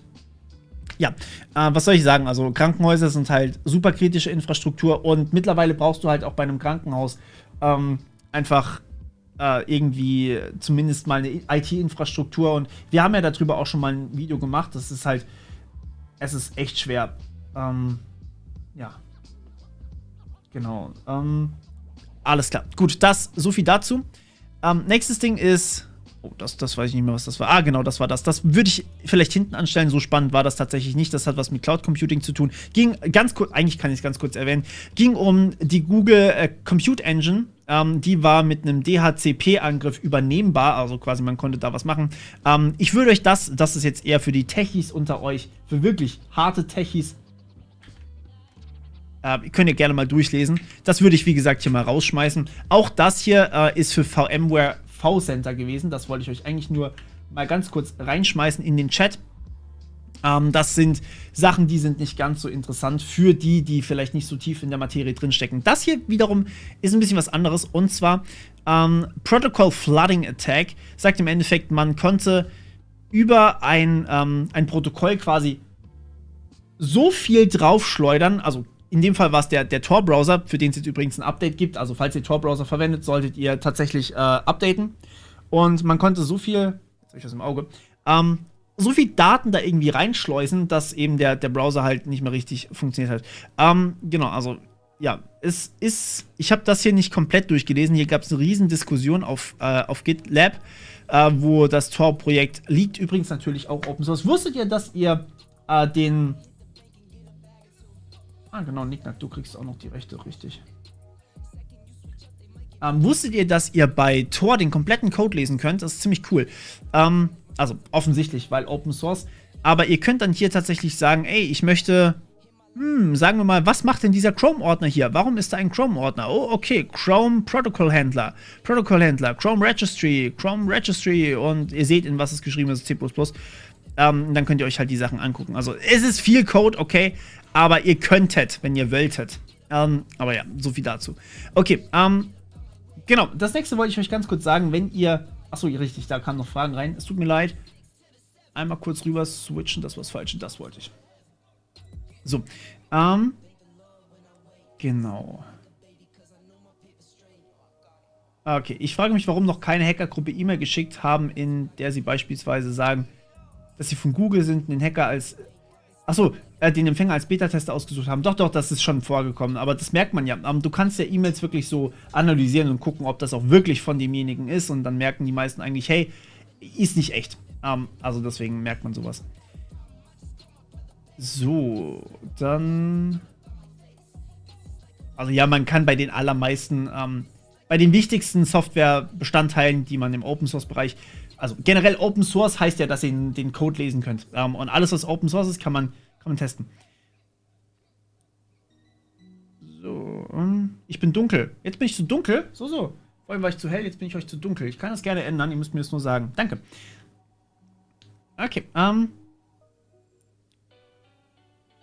gut, dann... Wie viel Mal führe ich einen Clean Install von Windows 10 durch? Gar nicht, weil ich Linux installiere. Nein, Spaß. Okay, also das nächste, was ich euch zeigen wollte, war das hier. Und zwar, es gibt jetzt bei Twitter Two-Factor Authentication. Und zwar richtige Two-Factor Authentication. Davor war es so, ihr hattet einen zweiten Faktor, aber es musste in jedem Fall die SMS dabei sein. Und SMS sind nicht sicher. Deswegen, also nicht in dem Sinne sicher. Und deswegen gibt es hier eben auch die Möglichkeit, jetzt zu sagen, ihr könnt den Authenticator benutzen, also einen Authenticator. Ihr könnt zum Beispiel von mir aus auch den Google Authenticator benutzen, ihr könnt Auth benutzen und so weiter und so fort. Da gibt es einen Haufen Alternativen. Und ihr könnt mittlerweile sogar ausschließlich einen Security Key benutzen. Das ist super geil. Das ist halt die sicherste Variante, die kann man nicht fischen. Die ist einfach, ihr habt quasi... Keine Werbung, okay? Ich versuche jetzt extra das Logo nicht zu zeigen. So, das ist so ein USB-Stick im Endeffekt. Den steckt ihr in euer System rein und dann tippt ihr da drauf und dann seid ihr quasi bestätigt. Also es ist super praktisch. Geht nicht lange und es ist halt ein zweiter Faktor. Niemand kann in euer Konto reinkommen, außer wenn er so einen Stick eben auch hat und euer Passwort natürlich. Genau, also das wollte ich euch kurz sagen. Richtet das mal bitte kurz bei Twitter ein. Habe ich sofort gemacht, als ich das gesehen habe. Das ist nämlich echt richtig, richtig gut. Wenn ihr kein Security haben wollt, beziehungsweise keine zwei, weil ihr ein Backup braucht, dann nehmt ihr halt so eine Authentication-App. Die ist immer noch ziemlich gut. Deutlich besser als die SMS, aber und viel, viel besser als gar nichts. Aber ja, es ist auf jeden Fall machbar. Also, please, okay? Please. Das ist wichtig. So. Jetzt kamen mega viele Fragen wieder zu Windows 11. Ich glaube, ihr wollt ein Video zu Windows 11 haben, ne? Wie gesagt, ich würde mich eigentlich ganz gerne Windows 11 widmen, wenn es dann vernünftig ist. Also, wenn ich es auch wirklich selber testen konnte. Aktuell würde ich mich halt auf Videos oder Berichte von anderen konzentrieren und das habe ich halt leider nicht. Also, habe ich schon, aber weiß nicht, ob ich das machen möchte. Und... Genau. Hier schreibt jemand, ich hätte Angst, den zu verlieren, den Security Key. Das ist richtig, deswegen hast du auch zwei von den Dingern. Einen hast du immer am Schlüsselbund zum Beispiel und einen hast du halt irgendwo liegen, wo du weißt, wo er ist.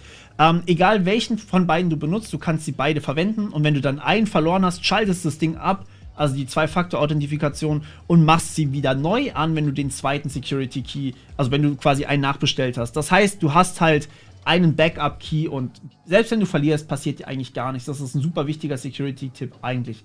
Genau, und das kann man auch wunderbar machen, wenn der Security-Key kaputt geht.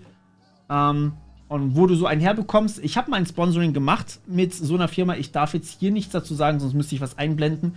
Aber ich werde wieder eins machen. Und ich weiß, dass die nachgefragt sind. Das war damals auch mega gut. Ich bin dran, okay? Wir sind da dran. So, was sind alle Vorteile von Linux? Also, wo fange ich an? Linux ist Open Source. Das bedeutet, du kannst nachvollziehen, was in dem System passiert. Wenn Tracker drin sind, also wenn dich irgendwas quasi, wenn deine Daten mitgelesen werden von irgendeiner Seite, wenn du von mir aus einen eingebauten Staatstrojaner hast, das wäre wahrscheinlich die größte Sorge von den meisten, dann kannst du das einfach nachgucken im Code drin. Und wenn du nicht vertraust, dass das Ding richtig gebaut wurde, kannst du dir das auch einfach als Source Code runterladen und selbst bauen. Das geht alles, ist kein Problem. Also es ist nicht einfach, aber es ist kein Problem, es ist machbar. Und es gibt immer wieder verrückte Experten, die sowas dann auch mal ganz gerne machen. Das nächste ist, du hast einige Vorteile, also du kannst dir halt alles customizen, das ist halt super geil, gerade wenn du im IT-Bereich bist. Das ist halt mega bequem. Du kannst halt zum Beispiel sagen, hey, ich würde gerne diese Oberfläche benutzen oder hey, ich möchte gerne diese Oberfläche benutzen. Es sieht halt einfach viel cooler aus. Also, es gibt i3 zum Beispiel, das ist ein Fenstermanager, das heißt, du kannst hier super schnell mit Fenstern rumjonglieren. Super geil einfach, mega bequem. Auf der anderen Seite kannst du aber auch sagen, Ich benutze sowas, das aussieht wie das von Windows. Das wäre dann zum Beispiel Cinnamon. Oder ich benutze was anderes. Oder ich richte mir mein eigenes ein. Das ist einfach mega cool, dass du da halt so flexibel auch sein kannst. Ne? Das ist, ja, genau. Okay. i3 ist wunderschön, ja, das ist richtig. Ich habe jetzt gerade i3 für meine Kali-Videos, also meine Hack-the-Box-Videos gemacht und also eingerichtet und ich glaube 1- oder 2-mal jetzt benutzt für die Videos und es macht schon Spaß damit umzugehen, auch wenn ich noch nicht die ganzen Hotkeys draußen habe. Aber ihr seht, ich lerne auch immer wieder neue Sachen. Okay. So, warum ich nicht Cedric heiße, sondern Morpheus, weil ich am Anfang ein Pseudonym wollte, weil ich nicht in meinem klaren Namen rein wollte. Und ja, Impressumspflicht hat mich natürlich sowieso gezwungen, meinen Namen preiszugeben, deswegen ist es eigentlich relativ egal. Aber der Name hat sich halt durchgesetzt. Ich hieß von Anfang an The Morpheus, dann hieß ich irgendwann, ich glaube, ich hieß am Anfang nur The Morpheus 407. Dann habe ich mich irgendwann umbenannt in The Morpheus Tutorials und seitdem heiße ich einfach für alle Morpheus und jetzt den Namen zu wechseln wäre, glaube ich, komisch. Nutze ich Linux Tails? Jein, manchmal. Also wie gesagt, ich habe hier einen Laptop rumstehen, da läuft das gelegentlich mal drauf. Also ich habe auch ein USB mit einem Tails hier rumliegen, aber auf jeden Fall, also ja, kann man auch empfehlen, definitiv. Ist super anonym, man kann damit super Recherchen machen. So. Okay, damit haben wir eigentlich glaube ich, ganz grob das erklärt. Das hier ist was, das hat mich... Wann war das? Das war am 27.05. Das hat mich quasi direkt von meinem Urlaub noch getroffen. Und ich dachte, scheiße, eigentlich soll ich darüber berichten. Aber ich habe es nicht mehr getan. Es tut mir leid. Also, Klarna. Klarna ist ein Zahlungsdienstleister. Ich glaube, den kennen viele von euch. Und die hatten jetzt auch ein böses Datenleck, steht hier. Wobei das kein richtiger Hackerangriff war, sondern es war im Endeffekt manche Leute konnten aus Versehen Daten von anderen Leuten sehen, obwohl sie eigentlich nicht die Berechtigung dazu hatten. Und das Witzige war, das kam nicht irgendwie so von Klarna, dass die gesagt haben, hey, sorry, wir haben hier einen Bug, wir fixen das jetzt mal, sondern die Leute haben das auf Twitter gepostet. Und da kam dann halt einfach so raus, ja, viele Leute sehen gerade irgendwie andere Sachen. Ist ein bisschen schwierig gewesen. Das war sogar, glaube ich, einer von diesen Tweets, oder? Oder nicht? Nee, keine Ahnung. Auf jeden Fall war das habe ich irgendwie auf Twitter noch mitgekriegt, in meiner Bubble, dass da irgendwie Leute gesagt haben, hey, ich sehe plötzlich nicht meine Kontodaten, warum bin ich auf einmal so arm? So ungefähr. Ja, naja, also Klarna hat nicht direkt die Kontodaten, aber ihr versteht, was ich meine. Das ist nicht so angenehm gewesen. Kommt ein Video zu Cubes, steht auf meiner Liste, aber es steht da leider schon sehr, sehr lange. Ne?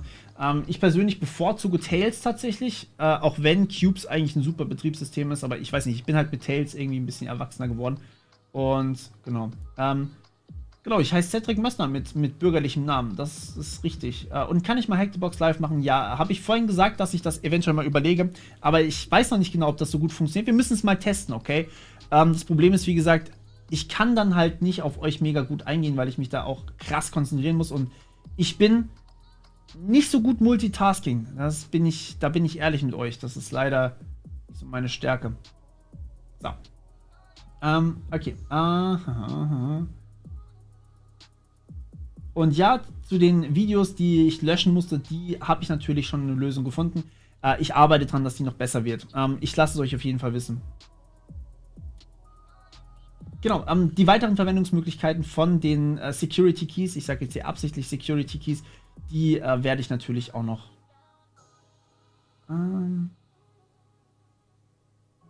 genau, die werde ich noch vorstellen. So. Okay, dann können wir weitermachen. EA, genau, das war das, was ich vorhin eigentlich noch zu dem EA-Hack sagen wollte. Ihr habt ja mitgekriegt, FIFA Source Code wurde geleakt und der von der Battlefield Engine. Das Krasse ist ja, die haben hier die Schwachstellen für mehrere Monate ignoriert, obwohl sie mehrere Breaches hatten. Und da wird es dann illegal tatsächlich. Ich glaube, man muss, wenn man benachrichtigt wurde, muss man das Zeug auch tatsächlich fixen. Ja, machen aber tatsächlich viele. Also wenn man sowas findet, dann muss man es eigentlich auch reparieren. Und in dem Fall haben sie es halt irgendwie nicht getan. Was dann wiederum natürlich zur Folge hat, dass EA massiv an Ruf verliert, falls das noch geht. Meine Meinung zu EA ist jetzt nicht gerade die höchste aktuell. Aber ja, solche Firmen sind dann halt häufiger mal einfach nur auf den Gewinn aus. Und da ist dann halt, das ist das große Problem bei Cybersecurity. Okay, ich mache das jetzt noch mal kurz hier rüber. damit ihr versteht, was ich genau meine, damit ihr mir genau in die Augen gucken könnt. Genau, was ist das Problem bei Cybersecurity? Das Problem ist, wenn wir Geld investieren in Security, dann ist das was Gutes erstmal, aber es bringt uns finanziell als Unternehmen keinen Vorteil erstmal. Mittlerweile kann man ein bisschen damit werben, hey, wir sammeln eure Daten nicht, das ist für manchen ein Werbegrund auf jeden Fall. Aber wenn wir es nicht tun, verlieren wir erstmal kein Geld. So, was heißt das jetzt? Das heißt, viele Firmen maximieren einfach nur ihre Quartalszahlen. Ja, die haben einen BWLer, der sagt dann, hey, also nichts gegen BWL, aber manche sind halt leider so, und die sagen dann einfach, hey, wir haben nur diese und diese Zahlen und wir müssen einfach nur mehr Geld machen. Und dann sagt man natürlich, okay, alles was Ausgabe ist raus, alles was Einnahme ist mehr. Dadurch gibt es mehr Microtransactions, dadurch gibt es aber auch weniger Budget für Cybersecurity. Und deswegen ist der arme CISO, also der Cyber-Beauftragte, der Security-Beauftragte von einem Unternehmen, ist meistens dann irgendwie so in der Bredouille zu sagen, hey, ich habe leider nur so 500 €, die ich neben meinem Gehalt noch irgendwie zur Verfügung habe. So, wie soll ich das machen? Wie soll ich das irgendwie hinkriegen, da was zu organisieren, da einen Pentest zu machen, da vielleicht eine Policy für die Mitarbeiter zu machen, Schulung für Mitarbeiter zu organisieren. Es gibt so viel, was du tun kannst im Cybersecurity-Bereich, und es ist ein riesiges Feld. Man kann ja Cybersecurity wirklich als eigenes Studienfach studieren und ja, dann ist halt schwierig. Also das Problem ist halt einfach, dass das Geld häufig fehlt und es ist nicht vorgeschrieben, es kostet Geld, ohne dass man direkt was damit einnimmt. Deswegen, wenn ihr seht, dass ein Unternehmen mit Cybersecurity wirbt, dann ist das vielleicht einfach nur so eine Marketingstrategie, weil sie halt sagen, hey, wir haben so viel Geld für Security jetzt ausgegeben, jetzt müssen wir auch irgendwie das Geld mal wieder reinholen. Und dann, ja, ist es eigentlich was Gutes. Okay, kann man Linux auf einem USB-Stick runterladen? Ja, natürlich. Also du kannst es als ISO runterladen und die ISO packst du dir dann auf den USB-Stick. Das geht definitiv. So, zu den Infosec-Zertifizierungen würde ich gerne auf dem Hauptkanal wieder was machen, wenn dann. Nicht jetzt hier. Also ich würde tatsächlich ganz gerne hier so für alle generell bleiben. Seid ihr alle Informatiker oder wie sehe ich das? Also, weil ich wollte eigentlich diesen Kanal hier eher für die Allgemeinheit halten und nicht zu tief in die jeweiligen Thematiken, technischen Thematiken auch einsteigen, sondern eher so diesen Drumrum-Blick geben. Der dann auch vielleicht für alle interessant sein könnte. Tatsächlich, viele Informatiker hier, viele IT-Security-Beauftragten. Logistiker, schön. BWLer, Dankeschön. Gamer, ja, schön. Wunderbar, das freut mich. Also, es ist tatsächlich für alle hier hoffentlich relevant. Perfekt, okay, sehr gut. Wir haben nicht alle nur in Infosec, das freut mich. Das ist toll. Ach, ich danke euch. Ich hatte wirklich Angst ein bisschen, dass der Vlog-Kanal so ein bisschen wieder in diese extreme Szene abdriftet, dass da nur noch Leute zugucken, die sowieso schon Infosec sind, und dass ich die anderen gar nicht mehr richtig erreichen kann. Aber es freut mich, dass so viele andere auch zugucken. Das ist wirklich super. Weil, wie gesagt, das ist für alle irgendwie interessant. Interessierter Schüler, das ist auch schön. Ja, also viele, die aus dem Bereich kommen, das ist toll. Dann könnt ihr mich ergänzen, mir quasi sagen, wenn ich Fehler mache. Und viele, die aber auch sagen, sie lernen was Neues durch mich. Das ist schön, das freut mich. Cool, danke euch. Also auch für dieses umfassende Bild, was ihr mir gerade gegeben habt. Das ist super nett von euch. Okay, ich würde sagen, wir machen weiter. Also wir sehen hier, EA hat natürlich seine Sachen hier ignoriert, weil sie wahrscheinlich einfach zu wenig Budget eingeplant hatten. Schwierig. Okay, gut, machen wir weiter mit dem nächsten News-Teil. Das ist hier genau Lexmark Printers. Das habt ihr nicht gemeint mit Print Nightmare. Das habe ich, glaube ich, hier hinten irgendwo hingepackt. Genau, Lexmark Printers. Wahrscheinlich haben viele von euch so ein Ding. Die haben tatsächlich eine Arbitrary Code Execution Zero-Day-Schwachstelle gehabt. Das heißt, man konnte beliebigen Code ausführen und zwar so, dass die Lücke halt vorher nicht irgendwie bekannt war. Also ich hätte, wenn ich die Lücke kennen würde, hätte ich Code bei euch ausführen können, wenn ihr so einen Drucker habt. Man musste aber immer genau nachlesen, was da eigentlich jetzt da hinten dran steht. Und wir finden hier zum Beispiel der Bug, der in der Printer-Software drin steht. Und wir finden auch raus, wieso das passiert ist. Aber hier sehen wir es auch. Das Paket erlaubt einem Administrator, die Nutzerinstallation oder die User Experience zu verändern, sozusagen. Und im Endeffekt, wahrscheinlich war diese Schwachstelle gar nicht so krass. Hier, das finden wir da unten. How worried should we be? Nothing new. Bla bla bla. Very common. Ja, also wahrscheinlich nicht ganz so tragisch. Wir gucken mal ganz kurz, vielleicht finden wir eine CVE dazu. Hier war doch gerade irgendwas. Lexmark. National Vulnerability. NVD, genau. So, NVD, NIST. Ja, hier, also, das ist. Okay, das ist gar nicht so wenig. Wobei, das sind die. Das ist. Ja, gut. Also, das ist natürlich jetzt doof, dass es nicht richtig verlinkt ist. Aber ich glaube, ich würde mich hier keine Sorgen machen. Aber generell, auch Drucker können sowas haben. Ich hatte tatsächlich schon mal was von einer Schwachstelle gesehen, wo die Drucker übers Internet ansprechbar waren. Das heißt, man konnte einfach dem Drucker sagen, also wenn er halt quasi, ihr kennt ja diese WLAN-Drucker, ja? Und die sind teilweise am Internet angeschlossen. Und viel Spaß beim Rettungsdienst. Danke, dass du so eine tolle Arbeit machst auch. Das muss man einfach mal so sagen. Ohne euch wären wir ziemlich aufgeschmissen. Okay, also, wir haben so einen tollen Printer, der fürs Internet verfügbar ist. Wir kommen in diesen Printer rein, können dem sagen, hey, mach mal das. Darüber nutzen wir dann quasi eine Schwachstelle im Drucker aus und kommen an den Rechner, der dran angeschlossen ist. Weil auf dem Drucker läuft ja auch so eine Art kleines Betriebssystem. Und wenn wir es dann quasi über das Netzwerk hier weitermachen können, das habe ich tatsächlich auch schon mal gesehen. Das war das Krasseste. In dem Fall war das nicht der Fall. Also in dem Fall hätte man wahrscheinlich was machen können, aber man muss immer bedenken, wie viele Rechte brauche ich, um so eine Schwachstelle dann tatsächlich auch ausführen zu können. Das heißt, wenn ich jetzt diese Schwachstelle ausführen möchte, dann brauche ich in diesem Fall, glaube ich, schon okay, es ist easy to use, ja. Und no user action required, das bedeutet, man muss als Nutzer nicht irgendwie damit interagieren. Das ist dann schon ziemlich böse, deswegen hat es wahrscheinlich auch 6, irgendwas bekommen oder so. Aber wahrscheinlich brauchte man irgendwie Zugriff auf das Netzwerk oder Zugriff auf den Rechner. Das heißt, ich muss vorher schon in dem Netzwerk drin sein. Und das ist halt gar nicht so einfach. So, jetzt habe ich gerade gesehen, von euch kamen einige Fragen. Im Text steht ein Score von 8,4. Das ist schon gar nicht so ohne. Ah ja, hier, tatsächlich, dankeschön. Vulnerability Score ist 8,4. Aber wurde scheinbar noch nicht exploited. Da haben wir doch die Advisory. Pop-ups. Ja. Gast. Nein. Okay. Sorry, nein. Ich melde mich nicht einfach bei irgendwelchen Diensten an. Das muss nicht unbedingt sein. Okay, aber ja, gut. Also, ihr seht, was ich meine mit den Druckern. Die können auch gefährlich sein. Metasploit, klar nutze ich das. Metasploit ist mega mächtig. Warum sollte ich das nicht nutzen?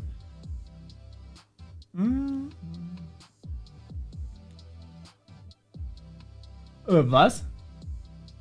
In der Schweiz war der Rettungsdienst heute Nacht nicht erreichbar.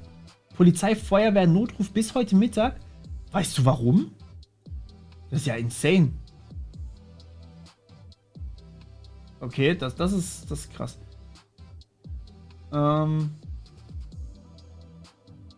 Black Pattern, ja genau.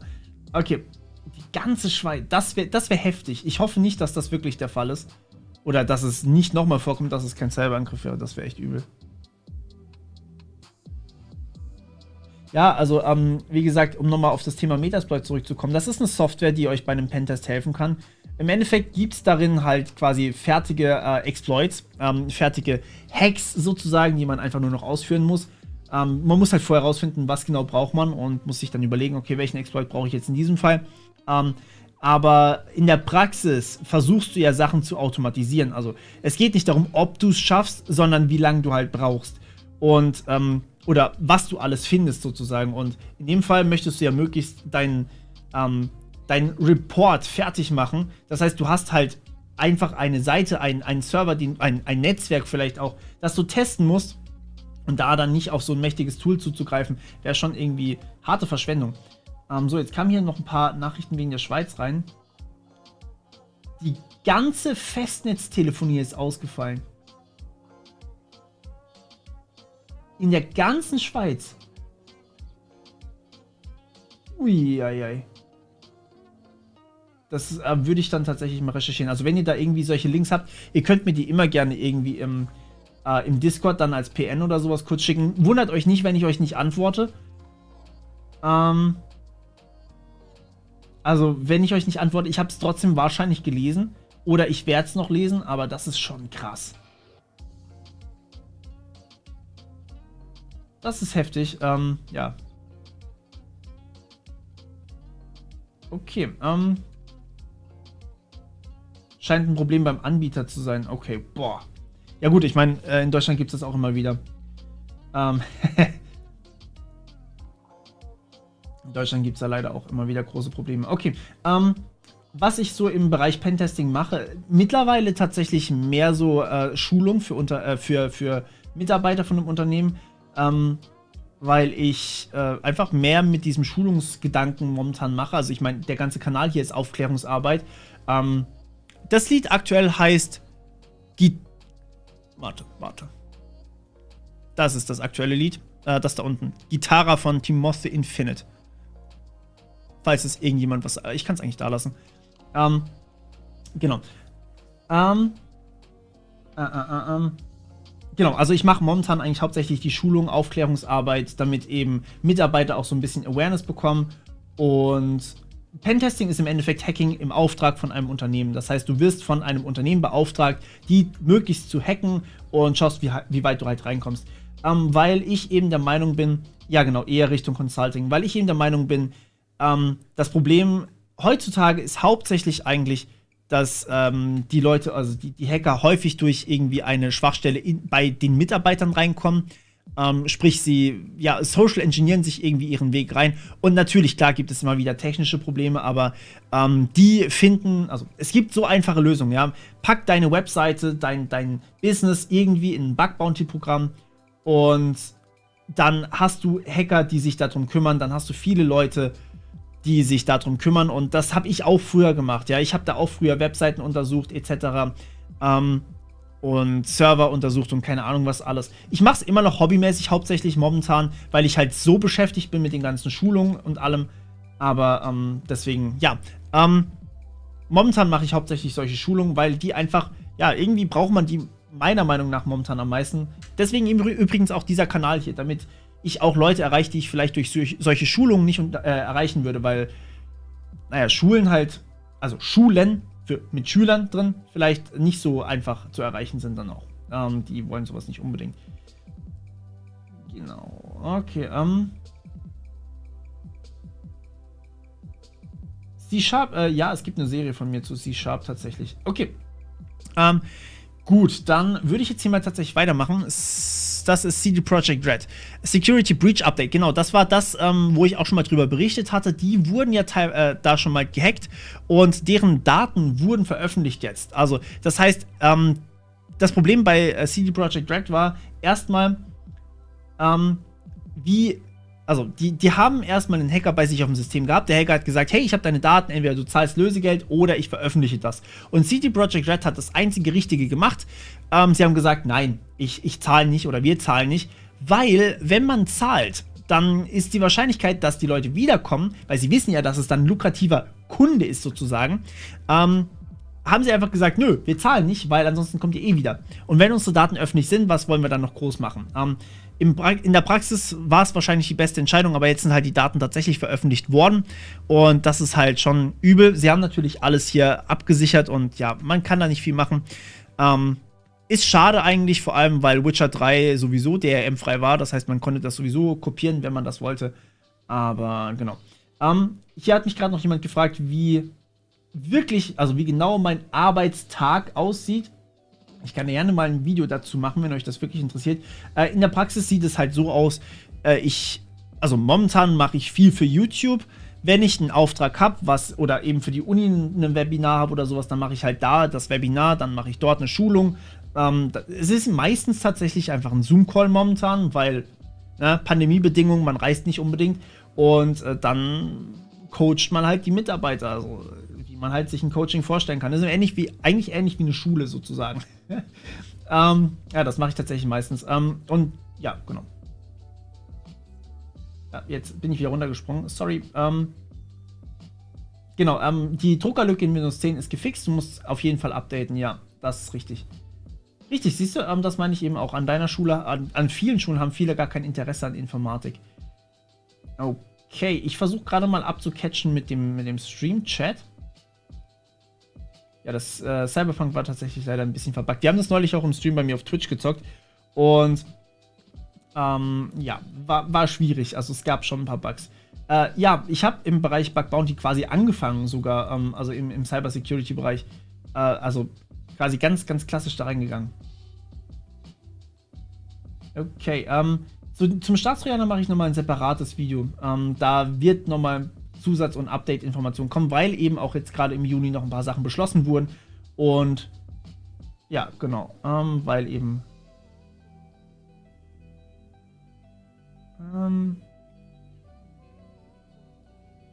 okay, alles klar. So, dann würde ich jetzt mal weitergehen zum nächsten. Genau, das wundert euch nicht, dass, keine Ahnung, das ist einfach nur die Überschrift dazu. Fashion Label Medical Diagnostics Firm Latest Ravel Victims. Ravel kennt ihr mittlerweile, glaube ich. Ravel ist momentan, um ehrlich zu sein, die Gruppe, die mir am meisten Angst bereitet. Das ist eine Hacking-Gruppe, die Ransomware as a Service machen. Das heißt, die sagen, hey, will jemand Ransomware verteilen? Wir machen das für euch. Und das ist natürlich irgendwie, also, es ist eine große Gruppe, glaube ich. Aber in diesem Fall, ja, also es wird auch tatsächlich so advertised. Genau. Also, Ravel hat jetzt hier Fashion Labels und eine Medical Diagnostic Firm übernommen. Die haben Kaseya übernommen, darüber 1500 andere Firmen übernommen. Die haben die Ölpipeline in Amerika war das, haben sie übernommen. Die haben, also, wir können mal ganz kurz gucken. Wartet mal kurz, ich switch mal kurz auf mein Face und dann kann ich danach vernünftig googeln. Schau mal, ob es irgendwie so eine Übersicht über alles von Ravel gibt. Aktivitäten, ja wow, das ist nicht viel. Das ist nicht viel. Hier. Das sieht aktuell aus. Okay. Also, wir haben das hier. Die haben Mai 2020 angefangen. Und. Die haben sogar Trump mal übernommen eine Weile. Okay. Also halt irgendwas mit Trump. Group claim to. Was?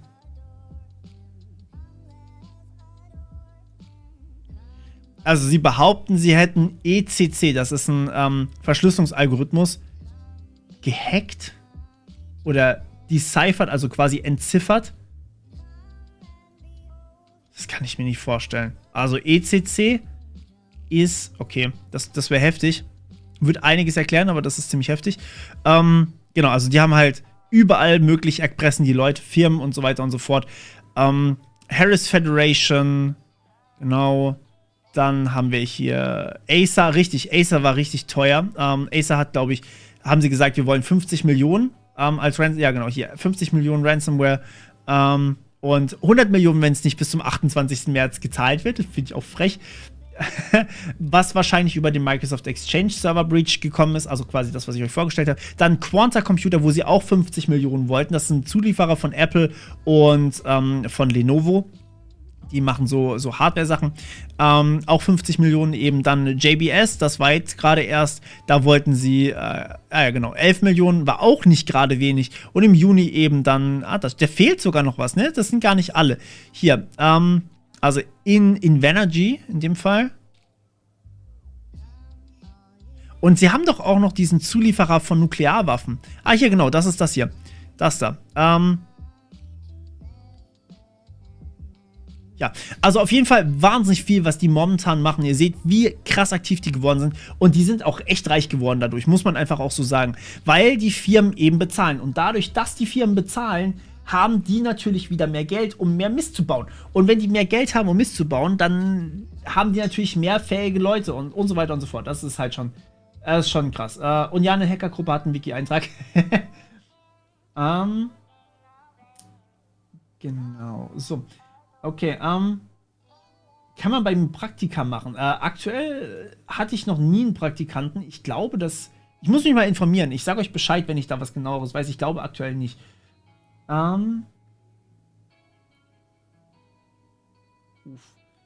also bei uns tatsächlich in der Schule, Security ist relativ mies.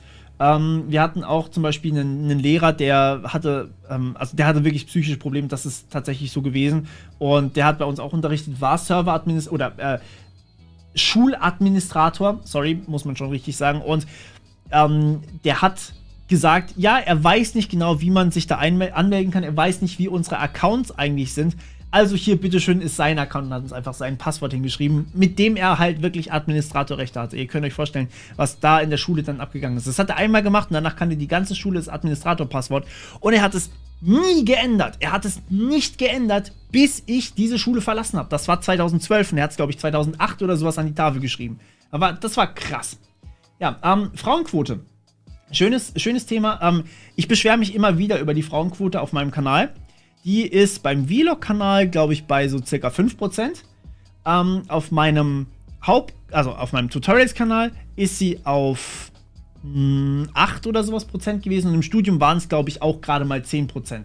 Also ich weiß nicht, ob es an mir liegt. Ich weiß nicht, ob es am Fach Informatik liegt. Wenn ihr Ideen habt, wie man die Damenwelt beeindrucken kann von Informatik, dann sagt ihr mir das ganz gerne, weil ich würde wirklich gerne dieses Männerdomäne-Phänomen irgendwie durchbrechen, weil ich nicht finde, dass es eine Männerdomäne ist.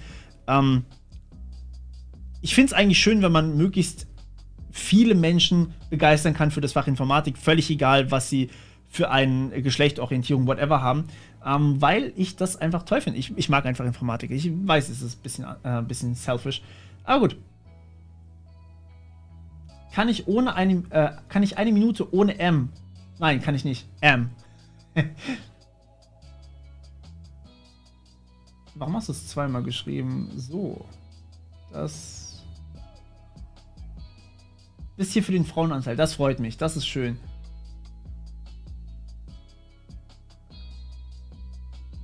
Echt? Ist der Männerdurchschnitt auf YouTube insgesamt so hoch? Das wundert mich. Was macht die Damenwelt dann? Okay, das ist keine Nachricht mehr. Gut, dann würde ich sagen, nehmen wir einfach das nächste uns vor. Aggressiver Vertrieb beim Glasfaserausbau. Genau, das hatte ich auch noch mir aufgemacht. Da gab es allerdings ein witziges Zitat, weswegen ich mir das aufgemacht habe. Wo ist es? Da. Das wollte ich euch mal vorlesen. Das ist tatsächlich ein Zitat von Gundal. Also, für den durchschnittlichen Verbraucher ist eine Bandbreite zwischen 100 und 300 Mbit pro Sekunde heutzutage vollkommen ausreichend und selbst für eine Großfamilie reichen 400 bis 500 Megabit pro Sekunde aus. Lasst das auf der Zunge zergehen. Das sagen die das Ganze hier bauen sollen. Ja? Das sind Verbraucherzentrale, glaube ich, hat das gesagt. Ja, genau. Michael Gundal, Telekommunikationsexperte der Verbraucherzentrale. Das heißt, die Verbraucherzentrale sagt, ey yo, 100 bis 300 Mbit pro Sekunde reichen euch komplett aus. Das muss man sich halt wirklich mal überlegen. Okay, wir rechnen das Ganze mal durch, ja? 100 bis 300 Mbit pro Sekunde. So, mein Video, das ich gerade hier hochlade, Sekunde, ich habe eine Datenrate von 10 Mbit pro Sekunde Upload. Ich habe im Upload, also ich habe eine 400 Mbit Leitung hier in diesem Haus. Oder in dieser, aktuell gerade, ja. Ich habe 400 Mbit. Ich habe Upload eigentlich laut Vertrag nur 20 Mbit. Das heißt, die Datenrate ist mit meinem Stream gerade komplett zur Hälfte ausgenutzt. Okay. Hälfte der Datenrate, nur mein Upload. 2 Leute, die eine Zoom-Sitzung haben dieselbe Datenrate. Ich glaube, ich habe das mal ausgerechnet. Wenn einer streamt und 2 im Zoom sind, dann reicht die Datenrate von einer 100 Mbit Leitung auf gar keinen Fall aus. Weil 100 Mbit im Download heißt halt, also wenn ich 100 Mbit hätte, dann hätte ich jetzt nicht genug Datenrate, um für euch zu streamen. Wenn ich 300 Mbit hätte, hätte ich gerade so genug Datenrate für euch zu streamen oder 200 von mir aus. Was halt einfach heutzutage Standard ist. Wie oft hatten wir im letzten Jahr Zoom-Meetings, geschäftliche Zoom-Meetings? Ich glaube, ich hatte im Schnitt jeden Tag, jeden Arbeitstag ein Zoom-Meeting. Reicht vorne und hinten nicht aus, wenn man da nur 100 bis 300 Mbit sagt. Weil, wie gesagt, das ist der Download, nicht der Upload. Und das verstehen irgendwie viele nicht, dass mittlerweile Upload immer wichtiger wird. Ja, und hier schreiben mir tatsächlich viele Leute gerade, Download-Speed ist 29 Mbit. ich hätte mega gern mehr als 400 Mbit. Also ich habe 400 Mbit und ich bin glücklich über die Leitung, dass es zumindest mal, ich kann damit arbeiten, meine Backups laden aber trotzdem echt verdammt lang. Das ist halt, ja, ich weiß nicht, wie man auf die Idee kommt. Heutzutage sollte eigentlich Standard sein, dass man eine 1000 Mbit Leitung anstrebt, zumindest mal. Und dass man dann nicht irgendwie sagt, ey yo, wir brauchen nur 100. Nein. Von mir aus dann eine 100 symmetrisch oder sowas. Dann können wir drüber reden vielleicht, wobei 100 symmetrisch auch schon wieder kritisch wird, sobald du mehr als eine Person bist. Genau, hier, 50 Upload, 50 im Download, 10 im Upload. So, 50 im Download, 10 im Upload reicht nicht zum Stream aus. Ich brauche gerade über 10 im Upload. Und da müssen natürlich auch noch andere Sachen rein. Tja, also, ja, ihr seht die Verbraucherzentrale Rheinland-Pfalz. Schwierig, okay? Schwierig, einfach nur schwierig. Na gut, wir machen weiter. Genug gerantet. Ich könnte manchmal denke ich, die IT-Trends sind so ein bisschen mein Rant-Format oder generell der Kanal ist für mich zum Ranten da, aber das soll es eigentlich nicht so sein. Auf jeden Fall, Six Flags, ich weiß nicht, wer von euch Six Flags kennt, finde ich ziemlich interessant, dass die einfach jetzt eine Strafe zahlen von 36 Millionen, weil sie Fingerabdrücke gespeichert haben. Oder halt gesammelt haben. Das ist halt, also ich meine, viele, also ich lese das jetzt nicht mit euch hier gemeinsam durch. Ihr könnt, wie gesagt, ganz gerne selber einfach danach gucken. Die Fingerabdrücke zu speichern. Was das im Endeffekt genau heißt. Und übrigens, TikTok macht das auch gerade so. Ich weiß nicht, ob die jetzt dann auch so eine Strafe hier zahlen müssen. Aber TikTok hat auch angekündigt, zumindest in den USA, die Fingerabdrücke zu sammeln.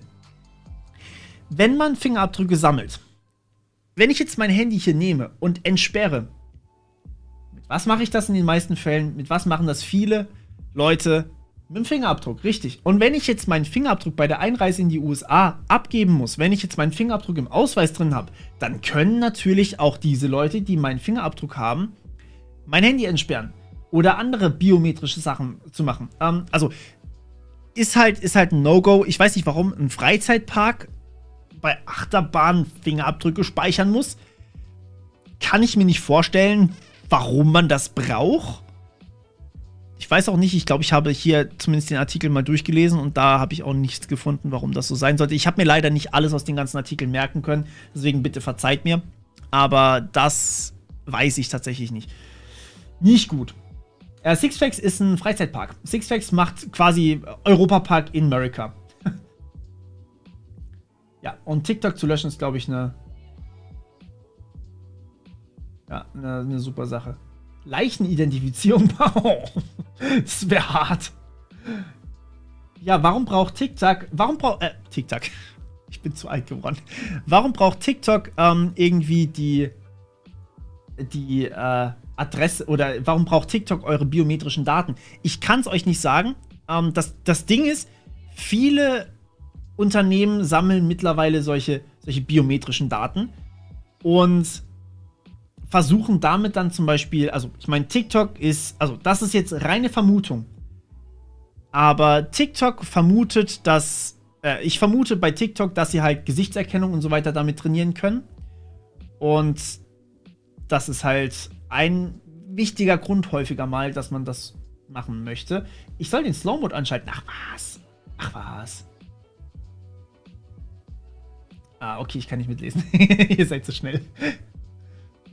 Ja, man hat meine E-Mail gesehen. Meine E-Mail war mal öffentlich, das ist okay. Aber ich antworte auf die E-Mails nicht, die ihr mir auf diese E-Mail-Adresse schickt. Ich antworte, wenn dann, auf die E-Mail-Adresse, die im Impressum angegeben ist. Also, wenn ihr da was hinschicken wollt, ist es okay, wenn ihr es auf die andere schickt.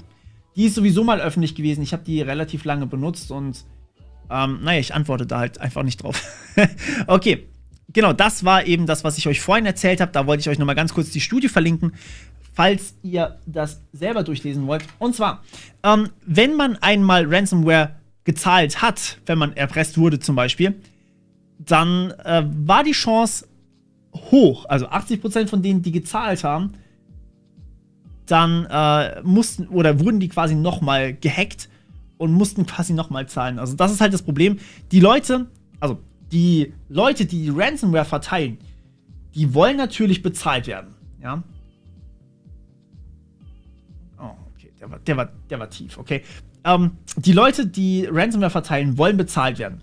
Wenn sie dann ein Ziel finden, wo sie bezahlt werden, dann ist das natürlich ein super attraktives Ziel. Und dann sucht man bei diesem Ziel natürlich andauernd nach neuen Möglichkeiten, um da irgendwie reinzukommen. Weil wenn man sie ja kriegt, dann werden die natürlich nochmal bezahlen. Oder die Chance, dass sie nochmal bezahlen, ist auch ja, höher. Deswegen ist es schon sinnvoll, nicht zu bezahlen und dadurch vielleicht zu zeigen, hey, selbst wenn ihr uns hackt, ihr kriegt nichts von uns. Wir haben Backups und wenn ihr unsere Daten veröffentlicht, ist das halt so, aber wir zahlen hier nicht. So, bitte Slow Mode. Okay. Ich mach Slow Mode an. Helft mir. Ist wirklich so schlimm? Ich kann ja fast noch mitlesen. Tatsächlich. Oh, ja, wirklich? Okay. Einstellungen. Ich will ja nichts sagen, aber ich finde den Slow Mode nicht. Ich glaube, den gibt es bei YouTube hier in dem Sinne nicht mehr. Kann das sein? Ich sehe nur die Zuschaueraktivität, die ist wirklich sehr hoch heute. Muss man einfach sagen.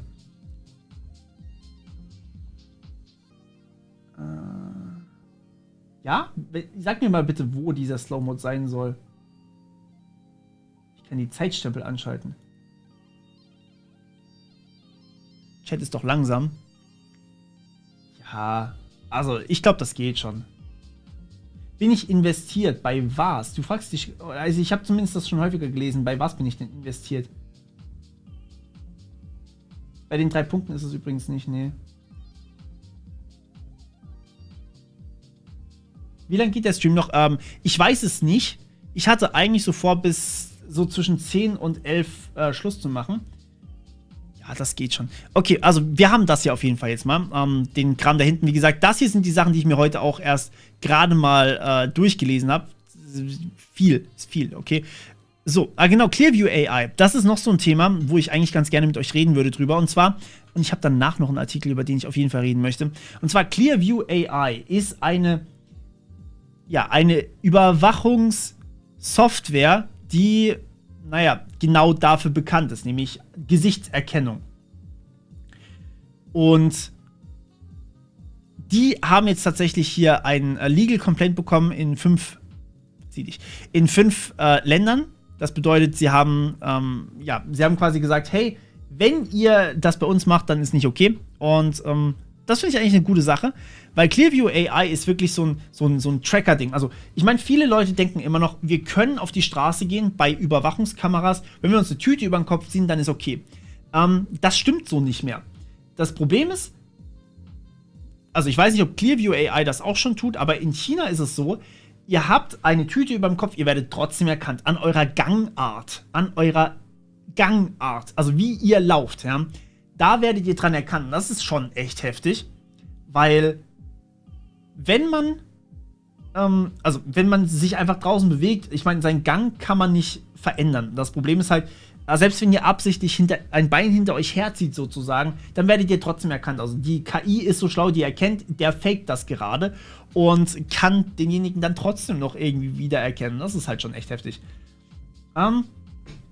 Also ich finde das leider sehr schwierig. Also ich finde es gut, dass Clearview AI jetzt hier gesagt hat, okay, oder dass die Leute gesagt haben, wir verklagen die. Ich finde es schwierig, dass solche Software überhaupt existiert. Es gibt einzelne Gesetzesentwürfe für die EU, muss man auch mal sagen, das ist was Gutes, dass tatsächlich solche Software nicht eingesetzt werden darf. Auf der anderen Seite gibt es immer wieder Berichte, dass solche Software eingesetzt wird, dass auch biometrische Daten missbraucht werden bei uns und das ist halt traurig.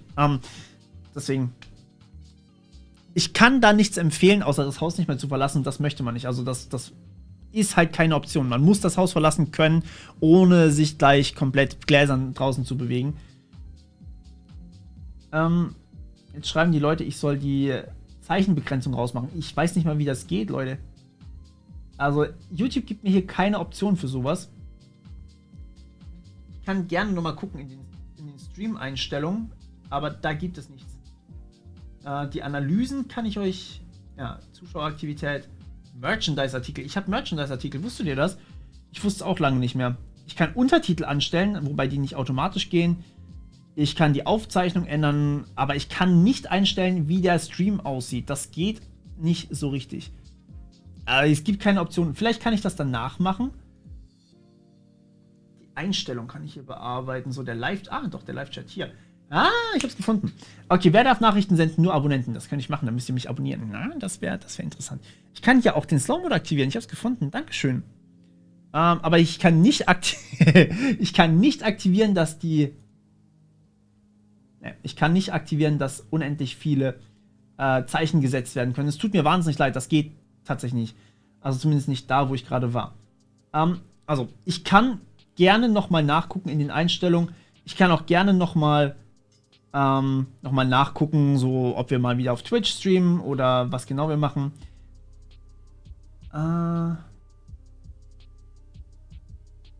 Welchen YouTuber ich am meisten achte? Schwierig. Wieso ich keine Kanalmitgliedschaft habe? Ich habe tatsächlich keine Ahnung, was ich hier anbieten kann für Kanalmitgliedschaften. Also man muss ja irgendwas immer damit machen. Ne? Also ich bin manchmal auf Twitch, für denjenigen, der hier gerade gefragt hat. Aber bei Kanalmitgliedschaften fällt mir einfach nichts ein, was ich euch da bieten kann. Bei meinem anderen Kanal, da kann ich euch irgendwie Early Access bieten oder sowas. Hier kann ich euch eigentlich nicht so wirklich was bieten. Das ist gerade schade. Nein, ich bin tatsächlich gerade auf Windows. Ansonsten hättet ihr nämlich kein Gesicht von mir, weil ich diese wunderschöne Kamera hier habe. So 4K-Kamera und sowas. Und die Treiber von dem, wie ich die Kamera angeschlossen habe, ist ein kompliziertes Setup. Aber ich kann leider hier nicht genau sagen, also ich kann es schon euch genau erklären, aber das Problem ist, die Treiber laufen nicht auf Linux. Das heißt, unter Linux habe ich halt keine Kamera. Das ist das Problem. Sehr, sehr schade. So, okay, ich würde mal sagen, wir machen hier mal weiter. Es gibt doch einen Artikel, den ich euch unbedingt zeigen wollte. Das ist der hier. Ich weiß nicht, wie viele von euch was mit Kryptowährung haben. 4K-Kamera zum Aufnehmen, aber ich habe dieselbe Kamera quasi, die hat einen HD-Output und mit dem streame ich gerade. Und ja, Graphene kommt in einem zukünftigen Video. Okay, also, das Bundesfinanzministerium will Besteuerung von Kryptowährungen verschärfen. Das ist zumindest mal der Artikel. Ich habe mir den mal gelesen. Und was hier drin steht, ist im Endeffekt, wenn ihr Mining betreibt, also jeder, der einfach irgendwie Mining macht auf seiner Grafikkarte, whatever, dann wird tatsächlich hier gesagt, okay, Mining ist betrieblich. So, ja. Das heißt, wenn ihr von mir aus Bitcoin meint, was ja momentan sogar fast wieder ein bisschen lukrativer geworden ist, seit China da relativ ausgestiegen ist, wenn ihr das tut, dann macht ihr das als gewerbliche Tätigkeit. Das bedeutet, ihr müsst alles haben, was ein YouTuber auch hat, okay? Ihr seid dann in der Impressumspflicht, ihr seid in dem Gewerbe anmelden, ihr müsst Steuern darauf zahlen und alles drum und dran. Der Witz an der Sache, der jetzt kommt, ist allerdings, wie will man sowas kontrollieren? Kleines Beispiel. Ich habe eine Grafikkarte.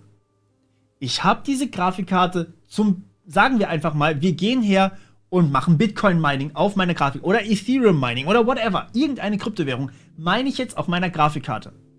So. Jetzt habe ich diese Kryptowährung am Ende auf meinem Wallet. Ihr erinnert euch, Kryptowährungen sind so gebaut, es gibt keine Registrierung oder sonst irgendwas. Ich kann ganz einfach hergehen und von mir aus mir mein Wallet sogar selber programmieren. Ich muss dazu einfach nur eine Adresse machen. Ich habe sogar ein Tutorial dazu gemacht, wie man sich eine Bitcoin-Adresse programmieren kann mit Python. Das ist eine Sache von so viel Code, ja, ohne Witz. Das sind 5 Zeilen oder sowas. Wie will ich das machen? Wie will ich das kontrollieren? Jetzt kommt mir vielleicht mit, ey yo, dann schreiben wir auf, was mit deinem Netzwerk los ist. Wir gucken nach, mit wem du kommuniziert hast. Hast du mit anderen Full Nodes Kontakt gehabt, dann musst du dafür Steuern bezahlen. Dann sag ich euch, was ist, wenn ich dafür Tor benutzt habe? Es macht halt keinen Sinn. So, und jetzt kam tatsächlich, das habe ich hier, glaube ich, noch nicht mal aufgeschrieben.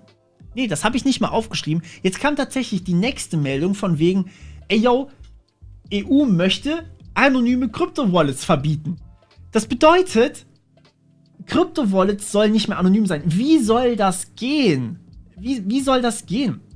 Ich kann nicht hergehen und Code verbieten. Ich mache dazu noch mal ein separates Video. Aber ich kann mir mein Wallet komplett selber programmieren.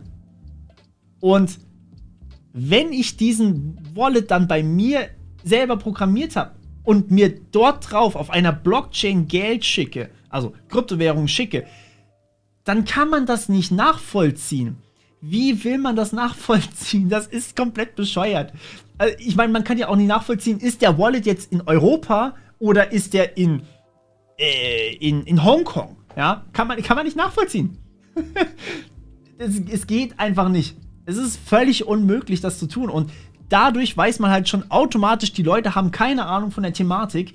Also wenn hier jemand irgendwie Kontakt zu Leuten hat, die sich im Bundesfinanzministerium mit diesem Thema auseinandersetzen und Besteuerung oder von mir aus auch diese Anonymität von Krypto-Wallets auskennt, schickt den von mir aus gerne meine Kontaktdaten. Ich stehe als Berater zur Verfügung, aber es macht keinen Sinn, es geht nicht. Es ist praktisch und faktisch unmöglich, das zu verbieten. Außer man macht es weltweit und dann muss man Code verbieten. Dann muss man quasi ein Staatstrojaner auf jedem Gerät einrichten.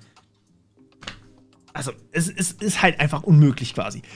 Ja, fand ich interessant. Es gab, glaube ich, auch noch irgendwo anders. Ich weiß nicht, ob das der Artikel hier ist. Habe ich durchgelesen. Und es ist im Endeffekt auch so, wenn ihr jetzt Gewinne macht auf euren Kryptowährungen. Also, es ist ja schon immer so gewesen, wenn ihr Bitcoin oder irgendeine andere Kryptowährung habt und ihr macht Gewinne und sagen wir mal, ihr habt am 01.01.2020 diese Kryptowährung gekauft und ihr verkauft sie an Weihnachten 2020, also am 24.12.2020, dann hattet ihr die kein ganzes Jahr lang und wenn ihr die dann wieder verkauft, müsst ihr alles versteuern, was ihr an Gewinn gemacht habt. Also sagen wir, ihr habt für 100 Euro eingekauft, ihr verkauft sie wieder für 1000 Euro. Ist jetzt ein bisschen hoch, aber nicht komplett abwegig. Wenn du jetzt hergehst und diese Kryptos wieder verkaufst und sie sind noch kein Jahr bei dir gewesen, musst du diese 900 Euro versteuern. Das war ziemlich hoch. Hat ein Freund von mir gehabt, das Problem. Ist nicht geil, glaubt mir, ist gar nicht geil. Wenn ihr jetzt allerdings hergeht und ihr behaltet die mehr als ein Jahr, also zum Beispiel ihr verkauft sie am 2.1.2021, dann müsst ihr die nicht mehr versteuern. Dann ist es, als hättet ihr sie lange gehabt und dann könnt ihr sie einfach so wieder verwenden. So, das bedeutet, ja, das war bisher so. Jetzt wollen sie das hochsetzen auf 10 Jahre. Also 10 Jahre lang, wenn man die Dinger nicht 10 Jahre lang hält, dann muss man darauf Steuern zahlen. Und das ist schon viel, ist aber auch irgendwie verständlich, wenn man sich jetzt die Sache mit den Aktien etc. anguckt, die muss man auch versteuern, wenn man da was verkauft. Ich kann das schon verstehen, aber es ist halt auch schwer nachzuvollziehen. Also, ich will jetzt hier keine Anleitung zum Steuerhinterziehen machen, aber nehmen wir einfach nur an, ihr habt jetzt eine Kryptowährung. Ihr schickt die an eine selbstprogrammierte Wallet über das Tor-Netzwerk oder sowas und dort tauscht ihr dann in eine andere Kryptowährung und verkauft die von mir aus wieder. Irgendwie anonym oder sowas, ja. Das geht in Europa nicht, das ist richtig, aber wenn ihr sie, sagen wir mal, an Bekannte verkauft oder sowas, dann kann man das einfach nicht nachvollziehen, weil halt die Transaktionen zwar öffentlich sind, aber halt anonym. Und ja, also ich verstehe, dass das Bundesfinanzministerium sagt, ey, yo, Kryptowährungen sind uns ein Dorn im Auge, aber man kann sowas einfach nicht verbieten und man kann nicht solche komischen Gesetze machen, die dann einfach keinen Sinn machen auch. Ja, genau. So, ich habe jetzt hier sehr, sehr viele Fragen gelesen. Ich würde mal kurz wieder auf mein Gesicht umstellen. Okay, wo man mich mal kontaktieren kann. Ich habe eine E-Mail-Adresse angegeben oder ihr schreibt mir einfach auf Discord oder auf Twitter, könnt ihr mir auch schreiben. Also einfach mal da kontaktieren, falls irgendwer wirklich was Krasses hat. Ich kann leider nicht sagen, dass, ja genau, Achtung, das ist keine Steuerberatung, vielen Dank im Chat. Das ist definitiv keine Steuerberatung. Ich mache generell keine rechtlichen Beratungen, ich bin kein Jurist, ich sehe nur die Probleme, die hier schon wieder mitkommen. Genau, also genau, wo man mich kontaktieren kann, wie gesagt, ich kann nicht versprechen, dass ich antworte. Ich werde auf jeden Fall lesen, falls irgendwas passiert oder sowas, aber es kommen sehr, sehr viele Nachrichten. Ich habe teilweise so 20 bis 50 bis 100 E-Mails am Tag oder Nachrichten am Tag und ich kann leider nicht alle beantworten. Ich kann noch nicht mal ganz alle lesen, das ist leider schwierig. Jetzt bitte scroll nicht runter, Chat. Das ist fies. Ja, klar, wenn du jetzt das Ganze als Firma irgendwie machst, dann verstehe ich auch, dass man das besteuert. Aber bei privaten Leuten das zu besteuern, ist halt fast unmöglich. Wenn man jetzt als Firma Sachen wieder verkauft, dann machen die das in einer ganz anderen Rahmenmenge. Wenn ich jetzt sagen wir mal, ein Cardano kaufe, ja, das Ding ist, warte kurz, ich hab's auch noch offen. Nee, ich hab's nicht mehr offen. Verdammt, okay, es war irgendwie so bei einem Euro oder sowas. 1,25 € oder so, keine Ahnung. Dann sind das wie viel kleinere Größen, als wenn jetzt irgendwie hier JP Morgan hergeht und ein paar Milliarden in Kryptowährung ballert. Ist halt heftig. Also ist ein großer Unterschied. So. Ja, oder das Hate Speech Gesetz genauso Quatsch. Also ich meine, ich finde es auch nicht schlecht, dass was gegen Hate Speech unternommen wird, aber man kann nichts dagegen tun, wenn Leute ein VPN benutzen oder wenn Leute einfach das Tor-Netzwerk benutzen. Naja. Ja. Gut. Ja, genau, Staking ist noch so ein Ding. Wenn ich stake, dann kann ich natürlich auch, oder Lending auch, dann muss ich das auch versteuern. Ja, aber woher will man denn wissen, wie viel ich durch Staking bekommen habe? Meine Kamera ist tiefer als die Bildschirmaufnahme. Meine Kamera ist tiefer? Ich habe die. Ich weiß, was du meinst. Ich habe die Sache hier. So, machen wir das mal so. Das machen wir. So, jetzt bin ich größer. Wow. Sehe ich nicht viel größer aus schon. Ich hoffe, es ist ein bisschen besser. Eieiei. Ada 1.13. Ja, vielen Dank. Das ist perfekt, dass da jemand direkt nachgeguckt hat. Möge meine Grafikkarte brennen. Das tut sie jeden Tag, wenn ich ein Video für euch rendere. Da hält sie echt tatsächlich mal so 60, 70 Grad immer. Manchmal sogar ein bisschen mehr. Okay. Ich habe Kryptowährung. Ja, natürlich. Ich bin Dozent in einem Master von Kryptotechnologie. Natürlich habe ich Kryptowährung.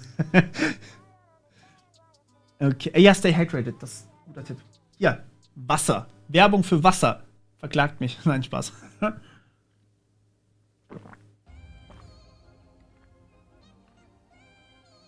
So, zum Thema Chat Control, das werde ich jetzt hier einfach direkt dementieren. Ich werde heute nichts zu Chat Control sagen, weil ich tatsächlich Patrick Breyer schon angeschrieben habe und er hat gesagt, ja, wir machen gemeinsam was dazu.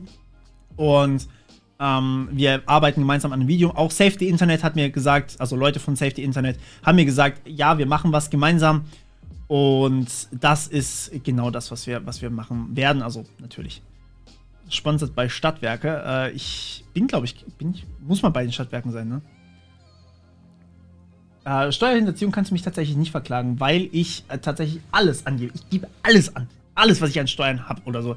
Und meine Kryptowährung halte ich einfach, die verkaufe ich nicht.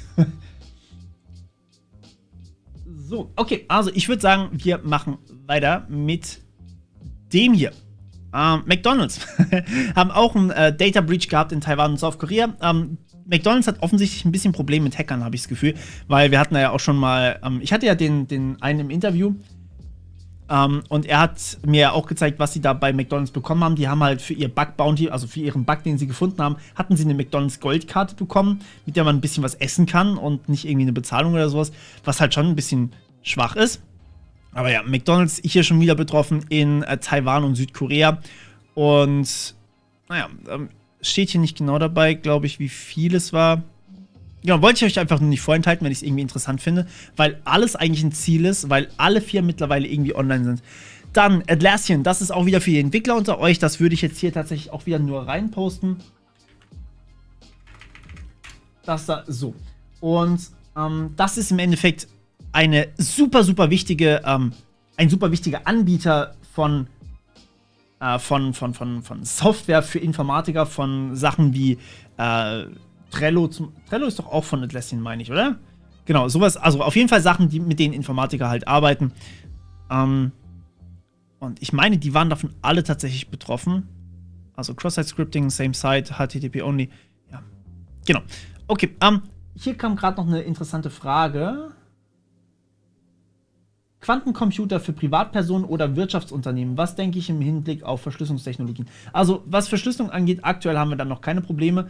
Und wenn es soweit ist, dann haben wir Probleme mit dem, was wir aktuell nutzen. Aber es gibt schon quantensichere Verschlüsselungsalgorithmen. Und das Ding ist, um nochmal ganz kurz auf meine große Fresse zu schalten, Quantencomputer sind nicht so einfach machbar. Ja?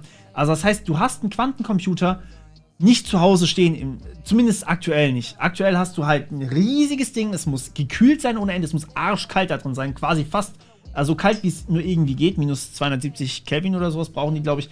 Und das Ding ist riesig. Deswegen hat man das Ding halt einfach im Server stehen und wenn man dann irgendwas braucht, dann schreibt man da einfach hin und da kommt dann eine Antwort von diesem Quantencomputer zurück. Das Coole ist natürlich dabei, das kann jeder benutzen. Das heißt, du kannst es auf deinem privaten Rechner benutzen, durch Software, die du zum Beispiel hast oder sowas. Das kann aber auch eine Firma benutzen. Und ich glaube tatsächlich, dass es viel wertvoller für Firmen sein wird, Aber auch dazu kommt noch ein Video, wie dann auch wirklich Quantencomputer sind. Ich habe da auch Kontakte zu Leuten, die da in dem Feld arbeiten, aber die haben momentan leider abartig viel mit der Forschung zu tun und quasi keine Zeit für irgendwas. Und ich bin eigentlich nur so ein bisschen das Sprachrohr in diesem Bereich. Ich bin nicht mit in der Forschung. Vielen Dank für die Spende. Sane? Sane heißt? Meine Augen werden schlecht. Ich werde alt. Oder ich habe einfach den White Mode zu lang angelassen. Vielleicht hat das Lasern doch nicht so gut geklappt. Vielen Dank auf jeden Fall für die Spende und dafür, dass du meinen Content so toll findest. Wie viele virtuelle Maschinen hast du auf deinem PC und wie viel Speicher verbrauchen die virtuellen Maschinen?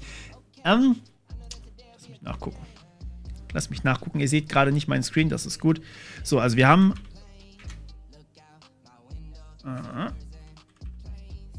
1, 2, 3, 4, 5, 6, 7, 8. 8 virtuelle Maschinen. Auf diesem Rechner hier, also quasi bei... ja, minus 200. Habe ich minus 270 Kelvin gesagt? Okay, ich bin boosted, das tut mir leid. Ich meine natürlich minus 270 Grad, das wisst ihr doch. Ich meine so ein paar plus Kelvin. Also es ist wirklich minus 253, ich dachte dann 273, keine Ahnung. Kein Physiker, aber ja, ich meine Celsius natürlich. Genau. Den von Sane habe ich eigentlich gerade schon geshoutoutet. Dankeschön nochmal an Sane, falls irgendwer es nicht mitbekommen hat. Die Spiegelung im Schrank hinter mir, ja, man sieht da was, ne? Ist auch richtig so, ihr seht sowieso meinen Bildschirm. Ich kann auch gerne wieder umschalten, dann können wir direkt weitermachen mit der nächsten News. Magie. Okay, also auf jeden Fall auf Tinder gab es eine Spam-Kampagne. Tinder macht das Ganze ja so, dass sie tatsächlich sagen, ey yo, wir blocken die ganzen Spammer. Und in dem Fall haben sie einfach, also haben die Spammer halt einfach neue Strategien gefunden. Also es war tatsächlich früher relativ häufig, glaube ich, so, dass Tinder gesagt hat, wir blocken die, wenn sie irgendwie Links zu Instagram oder whatever posten. Und jetzt haben die Leute einfach angefangen, sie schreiben handgeschriebene Bilder. Fand ich einfach irgendwie witzig.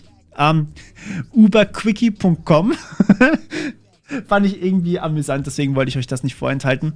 Genau, also das ist halt scheinbar richtig, richtig schlimm geworden, was den Spam angeht, und da muss man wahnsinnig vorsichtig sein. Also nur falls ihr irgendwann mal solche Sachen seht, das sind Bots, ja. Das sind keine echten Menschen, das sind Bots. Und ich habe tatsächlich schon überlegt, ob man irgendwie so eine Bot-Detection anpacken könnte, aber ich glaube, Tinder hat halt die besten Bot-Detections. Leider nicht so easy zu machen. Aber trotzdem, ich finde das interessant, wie raffiniert die Leute da immer werden, um ihre eigene Sache zu promoten. Ich meine, sowas würde doch jeder verstehen, dass man das nicht machen sollte, oder? Also ich meine, komm schon, das ist... Wer klickt sowas? Warum lohnt sich das für solche Menschen? Deswegen brauchen wir Aufklärung. Dann lohnt sich Spam gar nicht mehr. Dann lohnt sich sowas überhaupt nicht mehr. Ich verstehe nicht, wieso das immer noch funktioniert. Naja. Okay.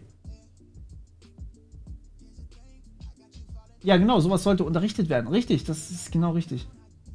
6 VMs und eine davon offen. Ja, ich habe tatsächlich aktuell keine VM offen, weil ihr hier gerade meinen Stream habt.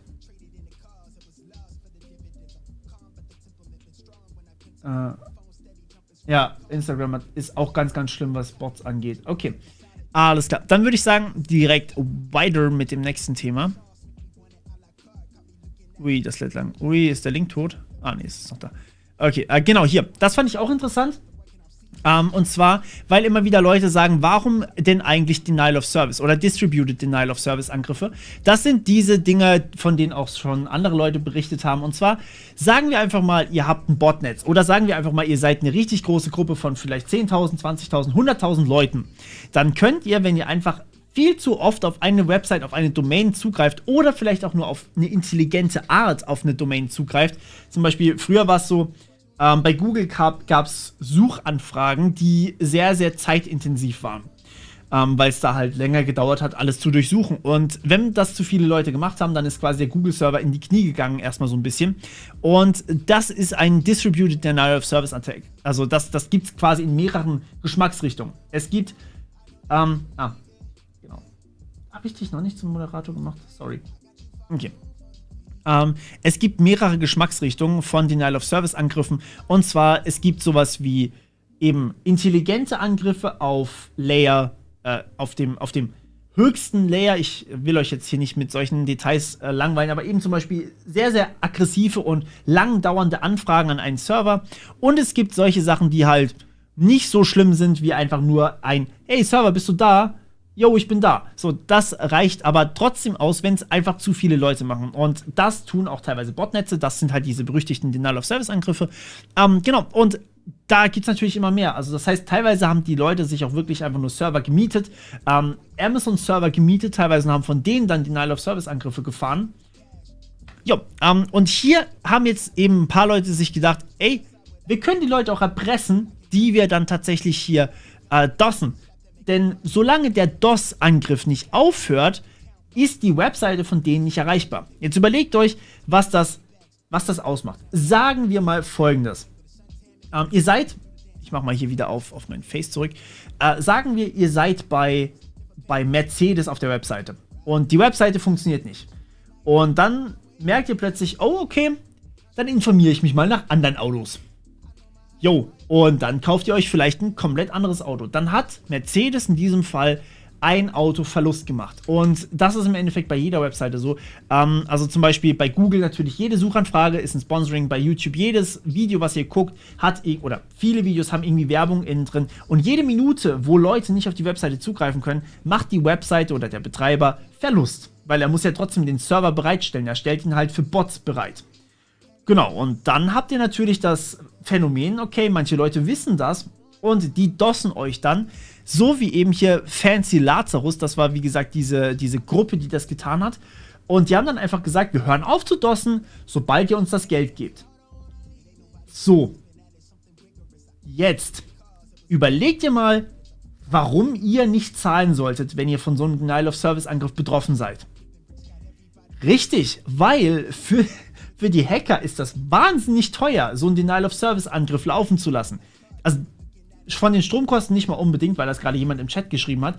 Aber es ist richtig, richtig übel, wenn man zum Beispiel sich Amazon-Server dafür mieten muss, dann kosten die pro Stunde.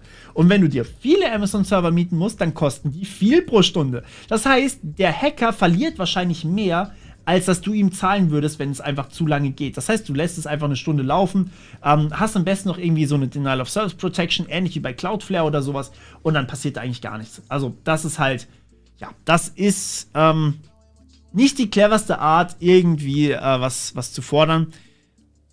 Aber ja, es gibt alles. Also ich meine, so nebenbei quasi auf seinen, also wenn man halt sich das Botnetz irgendwie selber gebaut hat und irgendwie, man hat ein Botnetz, weiß nicht, was man damit machen soll, dann macht man halt sowas, I guess. Aber in den meisten Fällen wird das halt nichts bringen. Gut, wer sich Server für einen DDoS kauft, ist eh lost. Ja, das stimmt schon. Also normalerweise würde man sich eher so Botnets zusammenstellen. Aber ich habe tatsächlich schon mitgekriegt von Leuten, die sich Server gemietet haben dafür. Und ja. Okay, also wie gesagt, wenn man Botnets hat, ist es wahrscheinlich was anderes. Genau. So. Die Miete für ein Botnetz ist gar nicht mal so hoch. Ja, aber sie kostet was. Und du musst dir überlegen, wenn jetzt derjenige, der da gedost wird, nicht bezahlt oder vielleicht sogar DDoS Protection hat, dann ist es halt für denjenigen einfach nur wirklich Kosten. Und der kriegt dann halt einfach nichts mehr rein. Das heißt, früher oder später geht einfach das Geschäftsmodell nicht auf, wenn die Leute nicht bezahlen. Wenn die Leute bezahlen, dann geht das Geschäftsmodell auf und dann ist halt auch scheiße. Also dann muss man halt vorsichtig sein. Genau. So, okay, also wir machen weiter mit dem nächsten News-Thema. Das gucken wir uns mal kurz an. Oh, das ist sehr, sehr technisch. Ja, das wollte ich überspringen, richtig, okay. Genau, hier, das da wollte ich euch auch noch zeigen. Okay, also, das da. Und zwar ja, genau, richtig. Also Botnetz ist stärker normalerweise, das ist korrekt. Ja, du kannst schon DDoS-Anfragen starten und dann offen lassen, dann hast du schon deinen DDoS-Angriff, aber du brauchst ja trotzdem viele Geräte, damit es nicht so leicht gefiltert werden kann zum Beispiel, damit die Anfragen auch wirklich aufgehalten werden können. Du brauchst viele Geräte dafür und ja. Okay, also, wir sehen auch übrigens also auch über einen Supply Chain Attack, das heißt, irgendein Zulieferer wurde wieder gehackt, das ist mittlerweile so der Standard geworden, man hackt einen Zulieferer und hackt darüber dann das Unternehmen selber und in diesem Fall war das eben hier auch eine Airline, in diesem Fall, hier wird Air India abgebildet, aber ich weiß es nicht, APT, 41 ist, ja, Chinese State Sponsored. Genau, dachte ich mir doch gerade. APT 41 sagt mir irgendwas. Ist das Mimikatz Dings gewesen? Egal. Auf jeden Fall CETA. Ah, okay. Genau, also auf jeden Fall wieder mal hier eine Airline, die übernommen wurde. Und hier möchte ich eigentlich auch nochmal ganz kurz darauf aufmerksam machen. Flugzeuge sind auch extrem softwaregesteuert. Wenn ein Flugzeug oder wenn die Software eines Flugzeugs broken ist, dann hat man relativ schnell das Problem, dass die Flugzeuge entweder nicht mehr fliegen können oder sie fliegen und gehen dann halt auch komplett kaputt oder sowas. Also die Gefahr besteht durchaus. Allerdings, und das ist das Gute dabei, die Flugzeuge sind natürlich nochmal abgeschirmte IT-Systeme. In dem Sinne. Das heißt, ihr habt nicht irgendwie, okay, die Airline wird übernommen und dann hat man automatisch alle Flugzeuge. Oder die Airline wird übernommen, alle Kundendaten sind weg. Sondern normalerweise habt ihr da mehrere IT-Systeme, die dann für sich unabhängig da eigentlich dabei sind. Und das ist wahrscheinlich hier auch passiert. Das heißt, es ist nicht allzu schlimm, aber trotzdem ist es irgendwie beunruhigend, wenn man in so einem System auch drin ist. Ja, weiß nicht, ob man da so sagen kann, ja, war nur ein Hack. Also in dem Fall ist es halt, ja, schwierig. Ich hoffe einfach, dass sowas nicht passiert. So, jetzt schalten wir wieder zurück, bevor ihr hier das Ganze vorher lest. Und zwar, da kam eine Frage rein. Vielen Dank erstmal Crazy Trollface HD für deine Spende.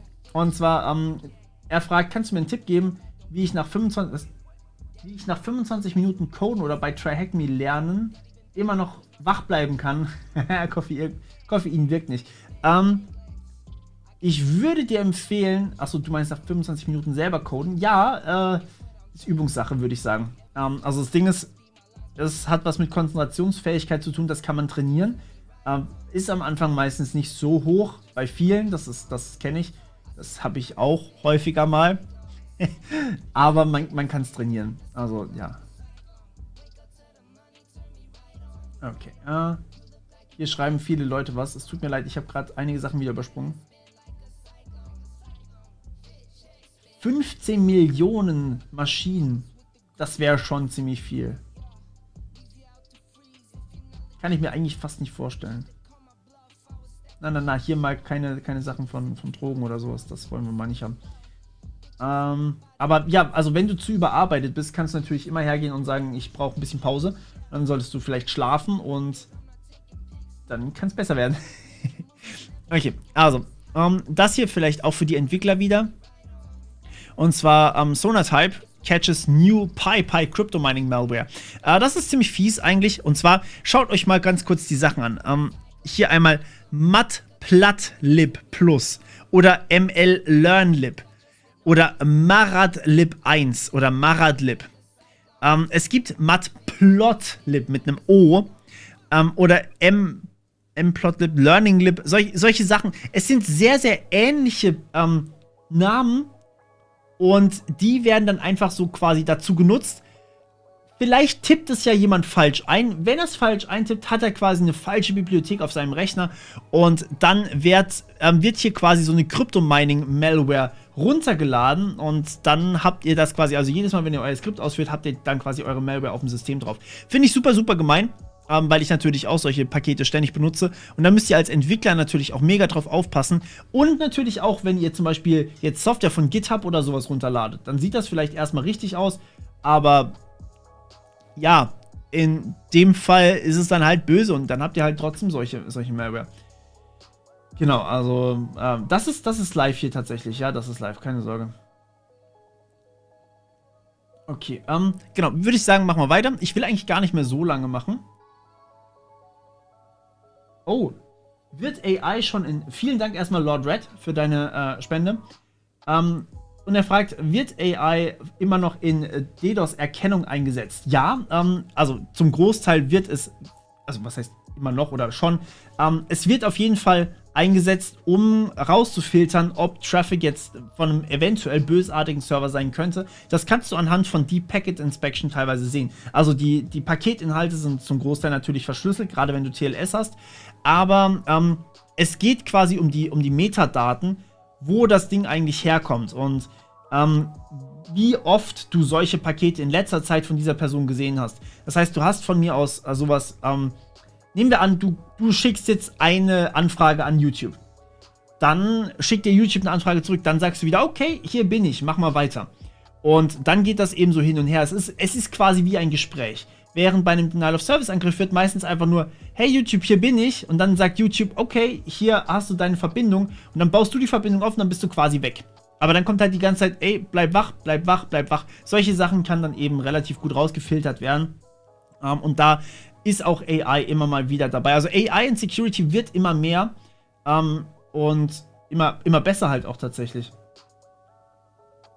Zu dem Western Digital habe ich im Hack der Woche was berichtet. Also das ist eigentlich alles, was ich dazu tatsächlich sagen kann.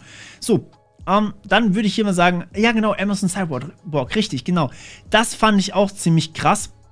Es gibt nämlich von Amazon, also das wisst ihr ja, es gibt so eine Art, also es gibt Alexa etc. Und diese Dinger hier, ich glaube, das stand weiter unten, die sollen jetzt tatsächlich, also nicht bei uns, in Amerika erstmal, wo steht das? Irgendwo stand das, ich weiß es gerade nicht mehr wo. Auf jeden Fall sollen die teilweise euer Internet verfügbar machen und dann halt einfach für euch, beziehungsweise für die Leute, die quasi bei euch am Haus vorbeilaufen, euer Internet verfügbar machen, damit halt die Leute überall WLAN haben, also überall quasi Wi-Fi haben. Ja, schwierig. Also, das hat Unity Media, glaube ich, auch mal gemacht. Machen das immer noch. Und wenn man das halt aktiviert hat, dann konnte man halt quasi bei jedem ins WLAN reingehen. Da wurde auch ein extra Gast-WLAN aufgemacht, etc. Aber du bist dann halt trotzdem, stimmt, Telekom hat das auch, du bist trotzdem sozusagen in dem Router drin. Und du könntest dann halt über den Router eventuell eine Schwachstelle finden oder sowas. Und dann bist du halt, ja, relativ schnell vielleicht dann auch woanders drin. Das weiß man eben nicht. Also es ist halt ein weiterer Angriffspunkt. Das ist halt das Problem. Wenn du erstmal mit dem WLAN verbunden bist, dann hast du halt eher mal die Chance, da auch auszubrechen. Ach, juckt. Okay, also das vielleicht für die Leute, die Alexa oder sowas haben, behaltet das im Auge. Wenn Alexa wirklich anderen Leuten das Wi-Fi zur Verfügung stellt, würde ich das erstmal pausieren, bis da wirklich mal vielleicht Leute drüber geguckt haben, die sich damit auskennen, die das wirklich im Detail untersucht haben. Ich könnte mir vorstellen, dass es da auf jeden Fall was gibt, was man finden kann. Oder Amazon hat natürlich alles selber gemacht. Das fand ich auch ziemlich übel. Hat eigentlich weniger was mit IT-Security in dem Sinne zu tun, sondern eher was damit zu tun, dass Informationen teilweise auch wirklich öffentlich sind und von anderen Leuten, naja, sagen wir mal, gefunden werden können, okay? Hier zum Beispiel Nuklearwaffen, Geheimnisse über Flashcard-Apps verteilt. Also die haben quasi mit Lernkarten gearbeitet, trainiert, irgendwelche Sachen gelernt. Und die haben quasi in diesen Lernkarten so Geheimnisse von diesen, also im Endeffekt, die müssen ja auch auf Prüfung lernen, ja, das ist ja okay. Aber wenn man halt Geheimnisse von Militärgeheimnissen oder sowas in diese Karte reinschreibt, oder in diese Lernkarten reinschreibt und am Ende die Anwendung gehackt wird, wo die Lernkarten drin sind von Nukleargeheimnissen, von Nuklearwaffen oder sowas, dann ist es halt echt, das ist übel. Und das ist hier scheinbar passiert. Ich glaube, es waren keine schwierigen Codes oder sowas, aber ja, wer das lesen möchte, ich würde es euch gerade mal kurz in die Beschreibung packen. Ist halt auf Englisch, aber ihr könnt einfach Google Übersetzer oder sowas dann drüber jagen und dann passt das. So. Okay, gut. Nächster, genau, das fand ich auch ziemlich interessant.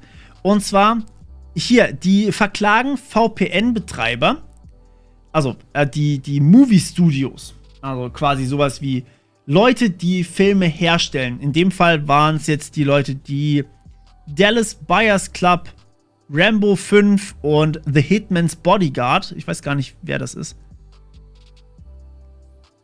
Steht leider nicht dabei so direkt, ne? Dallas Buyers Club LLC. Rambo 5 Productions. Das sind jeweils eigene Firmen. Okay, auf jeden Fall, was die gemacht haben, ist, klar, solche Filme werden illegal geguckt. Auf gewissen, in dem Fall, Torrent-Seiten. Ja, die Seite ist legal. Das ist eine News-Seite über solche Themen. Aber die können natürlich dann auch illegal geguckt werden, solche Filme. Und das ist natürlich dann ein Thema, wo halt problematisch wird. Ja, das möchte man vermeiden. In dem Fall war es jetzt tatsächlich so, dass die gesagt haben, ey, wir verklagen nicht die Leute, die es gemacht haben, sondern wir verklagen die VPN-Betreiber. Die VPN-Betreiber, die einfach nur den VPN zur Verfügung stellen, weil sie das halt gemacht haben. Also weil die Leute über deren VPN das Video angeguckt haben. Das ist schwierig, weil die VPN-Betreiber können ja nichts dafür, was ihre Nutzer machen. Die können auch nichts dafür, wenn die irgendwelche Straftaten über ihre VPNs begehen. Vor allem, ja, also, genau. Ich weiß nicht, was ihr meint. Also, wenn ihr dazu irgendwie eine Meinung habt, dürft ihr es mir gerne sagen. Aber ich weiß nicht, ob den VPN-Betreiber zu verklagen. Ja, sondern am besten noch die Hoster der VPN-Betreiber, weil die irgendwas dafür können, ne? Ja gut, wenn die VPN-Betreiber damit werben, okay. Aber wenn die VPN-Betreiber einfach nur sagen, ey yo, hier habt ihr ein Tool zum Anonymisieren, macht mal. Und die monitoren halt nicht oder die schreiben sich nicht auf, wer was gemacht hat, dann kannst du die doch nicht verklagen dafür. Das ist einfach nur ein legales Tool. Ich meine, VPNs werden auch geschäftlich genutzt, werden privat genutzt und so weiter und so fort. Deswegen, die zu verklagen, finde ich ganz, ganz schwierig.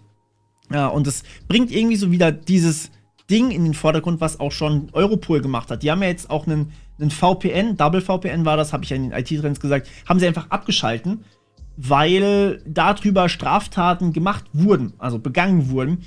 Und der VPN-Betreiber kann dafür eigentlich nichts. Ihr zerstört deren Existenz, wenn ihr die abschaltet. Aber die Leute, die bekommt ihr doch erst wieder nicht. Das heißt, die Leute wechseln einfach zu einem anderen VPN und dann habt ihr sie erst nicht. Also das ist ganz, ganz schwierig. Ja. Ich verstehe schon, warum sie es machen. Ich meine, man kann halt die wahren Verbrecher nicht dran kriegen, aber also ganz, ganz schwierig. So. Ja genau, bis alle Anbieter wechseln, dann macht es kein anderer Anbieter mehr. Ich habe mir auch schon überlegt, ob ich ein VPN für euch aufmache oder sowas. Aber ich kann das rechtlich einfach gar nicht stemmen, weil einfach so viele rechtliche Fragen dann aufkommen. Rechtlich nicht ganz korrekt, dann schreibt mir bitte gerne eine Ergänzung dazu, dann sage ich das gerne noch dazu. Ja, seit es Morde mit Rasiermessern gibt, rasiere ich mich auch mit Buttermessern. Finde ich ein schönes Zitat, das kann man ruhig mal sagen. Vielen Dank dafür. Ja. Okay, ich mache mal hier weiter mit dem nächsten. Und was ist das gewesen? Ah ja, genau, das war der JBS, das hatte ich vorhin schon vorgestellt, das war auch wieder Revell. JBS ist ein Fleischkonzern, die machen Fleisch, das ist eine Metzgerei etc.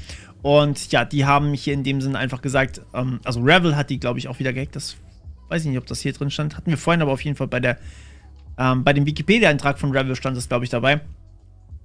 Und die haben auch komplett dicht machen müssen. Also das Fleisch, was dann halt vielleicht noch da rumhing oder sowas. Ich weiß nicht, ob das vergammelt ist oder so, aber es ist trotzdem auch sehr, sehr schwierig. Okay, jetzt kamen hier gerade wieder richtig viele Sachen rein. Ich würde ganz gerne nochmal kurz darauf eingehen. Ups, sorry. So. Okay. Also. KTE. Ich suche eigentlich gerade die Antwort von dir. Okay, kam noch nichts. Ah, hier. Es ist kompliziert. Wenn jedoch ein VPN-Provider abgemahnt wird, dann weiß er Bescheid, dass über ihn Straftaten begangen werden. Und dann muss man quasi als VPN-Betreiber das Ganze limitieren, oder wie ist das? Fände ich interessant, ja. Wenn das wirklich geht, ich meine, du kannst ja selber nicht wissen, ob manche Sachen illegal sind oder nicht.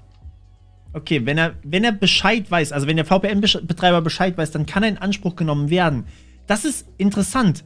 Weil, woher weiß der VPN-Betreiber, ob eine Tätigkeit illegal ist oder nicht? Weil, also klar, manche Domains sind recht eindeutig, aber normalerweise brauchst du einen Richter, um sowas festzustellen. Woher weiß der VPN-Betreiber, ob jetzt der Aufruf einer Webseite eventuell illegal sein sollte? Da muss man ja wirklich für jeden einzelnen Kram, also zum Beispiel, man wird abgemahnt wegen, sagen wir mal, Streaming auf Seite X und als VPN-Betreiber sagt man dann einfach, okay, die Seite blockiere ich jetzt. Weiß nicht. Finde ich schwierig. ja, durch Abmahnung weiß er Bescheid, das, was Illegales gewesen ist. Aber weiß er dann auch wirklich, welche Seite das dann immer ist und kann dann einfach die Seite blockieren, nehme ich an. Dann würde das Sinn machen, ja, dann gebe ich dir recht, dann könnte man das machen. Aber Double VPN wurde ja geschlossen, weil darüber eben die ja, genau, verklagen. Okay, gut. Der VPN-Betreiber weiß Bescheid, was gemacht wird. Also das kannst du gar nicht verhindern als VPN-Betreiber. Man kann aber nicht, oder man kann zumindest so arbeiten, dass man nicht weiß, wer das gemacht hat. Das ist dann ein guter Betreiber. No-Logs heißt in dem Sinne, du brauchst keine Logs, um zu wissen oder um zu blockieren, auf welche Seiten zugegriffen wird. Du kriegst quasi eine Abmahnung, ey, auf Seite X darfst du nicht mehr zugreifen und dann wird einfach alles, was von dem VPN auf Seite X geht, wird einfach direkt blockiert. Das wäre dann noch eine Möglichkeit. Finde ich aber trotzdem eine interessante Diskussion. Also, da müsste man quasi für jede Seite separat abmahnen, aber gut, ich verstehe, was du meinst, ja. Und No-Logs ist sowieso meistens gelungen, das ist richtig, ja. Okay, also, machen wir weiter.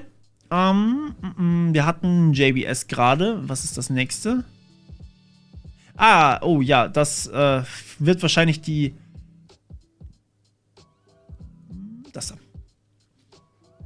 Okay. Genau, also, wir haben hier zumindest eine Lücke. Das fand ich ziemlich interessant. Habe ich das direkt da hinten dran? Ja, genau. Also da ist noch die Analyse für die Leute, die es im Detail analysiert haben wollen. Für die Hardcore-Techies unter euch. Sieht dann so aus. Also das ist tatsächlich so eine Analyse, die ich mir gelegentlich auch mal einverleibe. Ja? Wenn wir das haben, dann passiert das hier und dann ist das der Code, der schief läuft und so weiter und so fort. Also es ist relativ technisch, wobei die sehr, sehr kurz ist. Normalerweise sind die Dinger länger. Aber, oh, ups. In diesem Fall ging es um ein Network Name, also quasi der Name eines Netzwerks, der das Wi-Fi auf eurem iPhone einfach ausschalten kann. Das fand ich wirklich sehr, sehr spannend. Das heißt, wenn ihr euer Wi-Fi einen gewissen Namen gebt, dann sagt Apple oder sagt euer iPhone einfach, nope, bin raus. Also ist schwierig natürlich, wurde jetzt gefixt, ist jetzt nichts Dramatisches, man konnte keinen Code ausführen oder so. Es war aber einfach so ein Bug, der irgendwie Leuten aufgefallen ist. Ich glaube, da gab es auch ein tolles Video. Mach hier mal den Ton aus, nicht, dass es euch die Ohren wegfetzt. Ja, seht ihr es? Also ist quasi halt einfach eingefroren. Und, oh. Okay, das ist natürlich was anderes. Das habe ich davor nicht gelesen gehabt. Das ist tatsächlich was Permanentes gewesen. Oh, das ist übel. Ich wollte nicht draufklicken.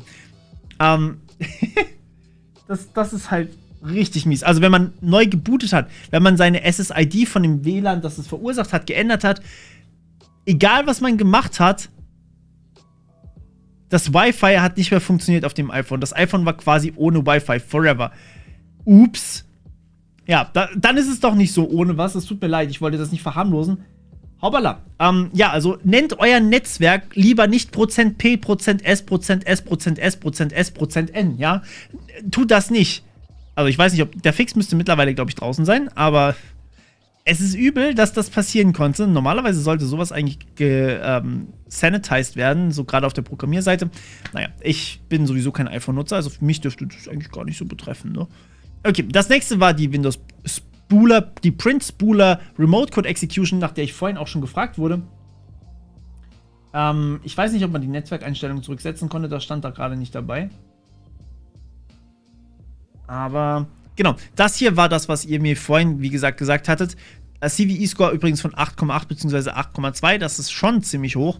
Und was hier passiert ist, man konnte sozusagen über den, also man konnte Remote Code Execution machen, das heißt von irgendwoher, also egal woher, man konnte Code ausführen, also von extern sozusagen und konnte hier Privileged File Operations bekommen. Das heißt, man konnte mit den Dateien alles machen, was ein Systemnutzer machen konnte, also was der Administrator in eurem Windows-System machen konnte. Das heißt, jemand, der diese Schwachstelle ausnutzen konnte, konnte in eurem Windows-System alles machen, was ein Administrator machen kann. Also eben auch Programme installieren, Daten löschen, also halt alles einfach machen für alle Daten. Und das Problem ist natürlich hauptsächlich für Windows Server gegeben, weil die als erstes mal von außen erreichbar sind. Ja, ja, sie empfehlen eine sofortige Installation. Und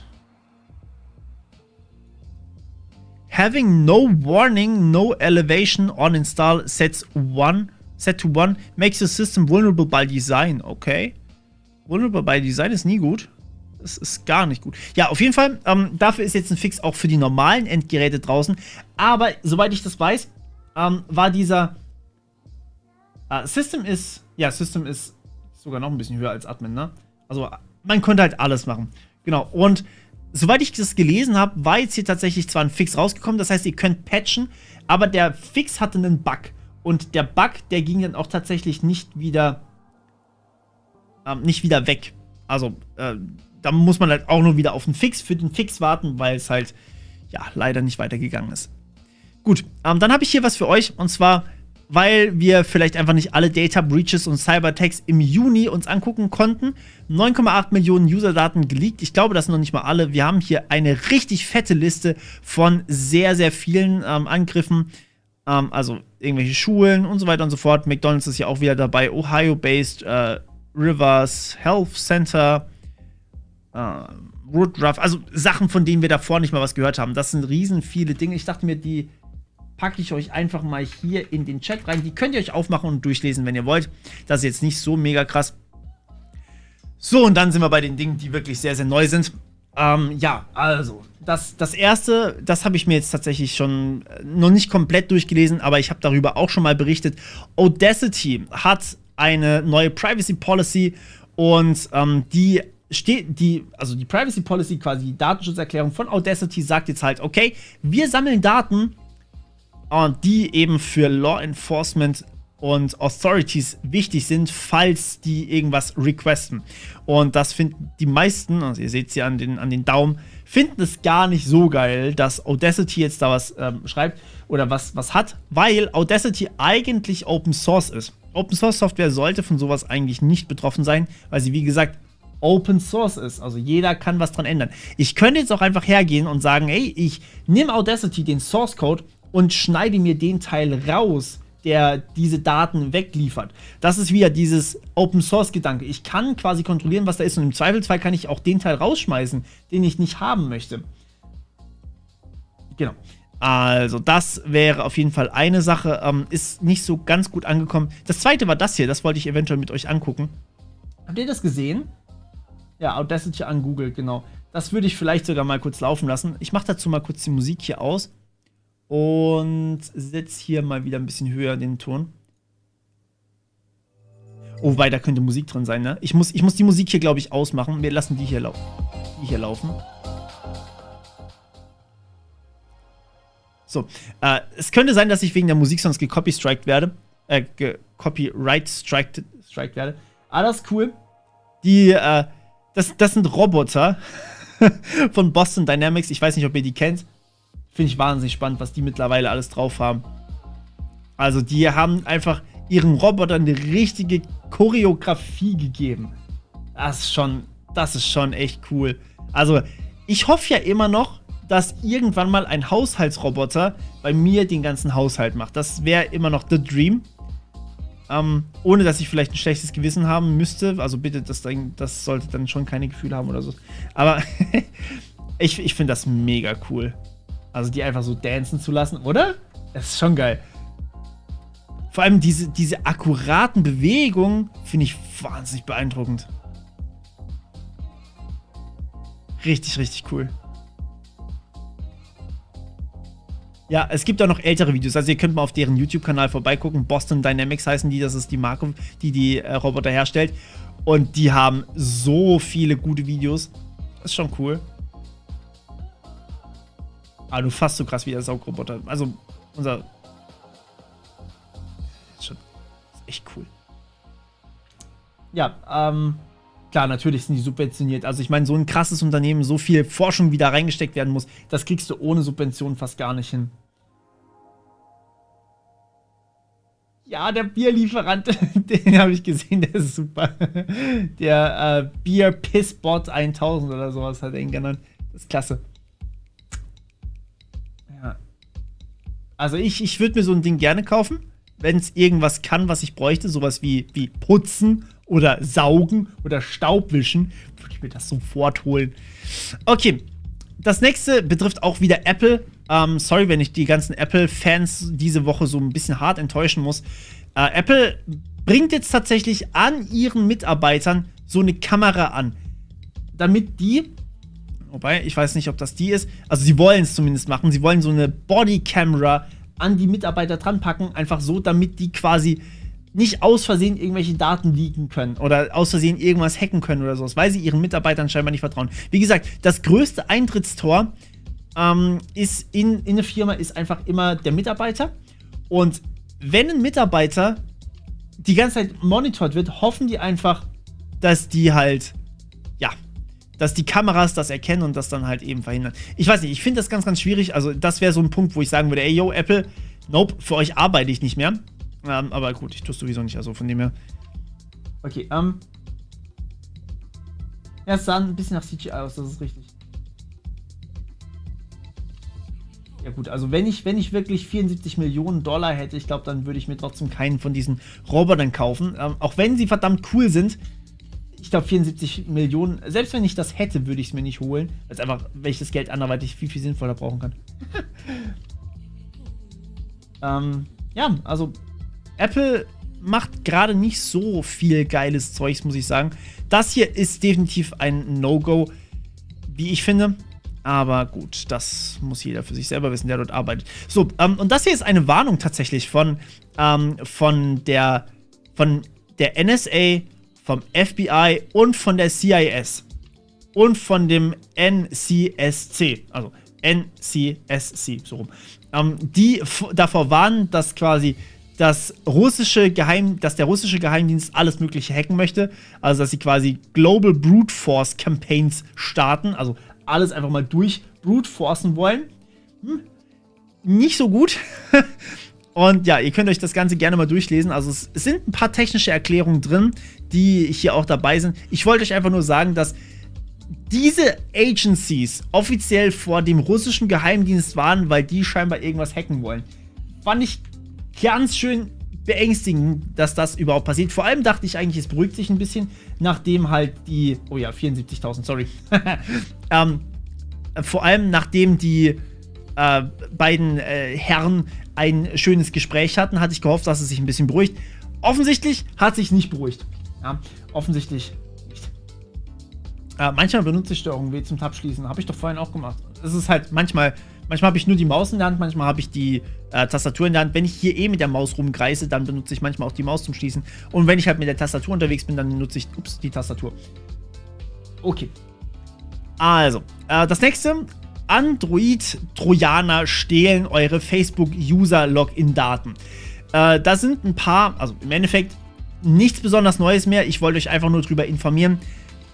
Da sind ein paar Sachen im App Store gewesen, beziehungsweise immer noch dort, die im Endeffekt nichts weiter können, außer eure Daten zu stehlen. Also einmal haben wir hier Processing Photo, dann haben wir sogar hier App Lock Keep, das ist extra halt so ein Passwort-Sicherheitsding, das finde ich besonders dreist eigentlich. Dann haben wir Rubbish Cleaner, dann haben wir App Lock Manager, noch so ein Ding, ist quasi dasselbe, ne? Nur ein anderes Layout von den beiden, also App Lock Keep, App Lock Manager, Horoskop, irgendwas mit Horoskop, nochmal Horoskop, Lockpit Master, nochmal quasi dasselbe, InWell Fitness, also die haben sich keine Mühe gegeben bei dem Ding, aber scheinbar sind die einfach nur darauf ausgewiesen, Malware zu sein. Und jetzt fragt ihr euch vielleicht, wie kommen die Dinge eigentlich in den App Store rein? Google prüft ja eigentlich schon immer relativ gut nach, was eigentlich da die ganze Zeit so drin ist, was da vielleicht reinkommt, was vielleicht nicht so reinkommen sollte.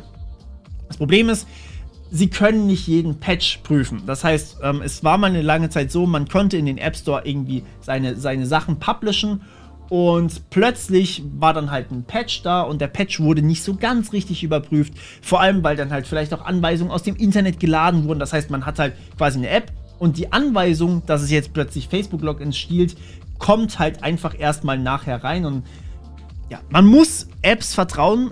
Ohne das geht's halt leider nicht, beziehungsweise ohne das wären wir bei Open Source, aber Open Source sind leider die wenigsten Apps mittlerweile. Deswegen ist die CWA, die Corona-Warn-App, eigentlich auch so beliebt gewesen bei den Security-Leuten, weil wir konnten halt alles überprüfen. Wir konnten alles angucken. Und ja, das kann man halt bei den meisten Apps irgendwie nicht machen. Deswegen muss man den Leuten oder den Machern der Apps dann auch vertrauen. Ist traurig, ist nicht so geil, aber ist mittlerweile Standard geworden.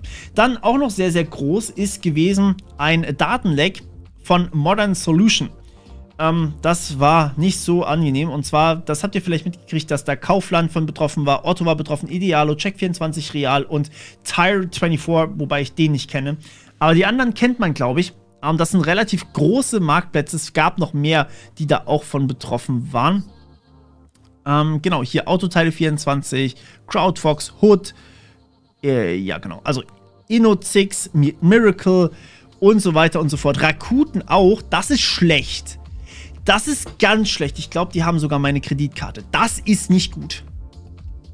Zum Glück hat mittlerweile jede Kreditkarte, wenn man sie online verwendet, auf irgendeiner Seite so einen zweiten Faktor. Dann ist es halt. Ja, noch 8 Tabs bis zum Feierabend. Du kannst auch früher gehen, wenn du magst. Ich zwinge dich nicht, da zu bleiben. Wobei wir auch schon, ich glaube, viele von euch sind müde geworden und sind gegangen. Wir sind aber immer noch bei 400 Zuschauern. Das muss ich einfach mal einen Shoutout an euch geben. Das ist echt krass. Also 400 Zuschauer, vielen Dank dafür.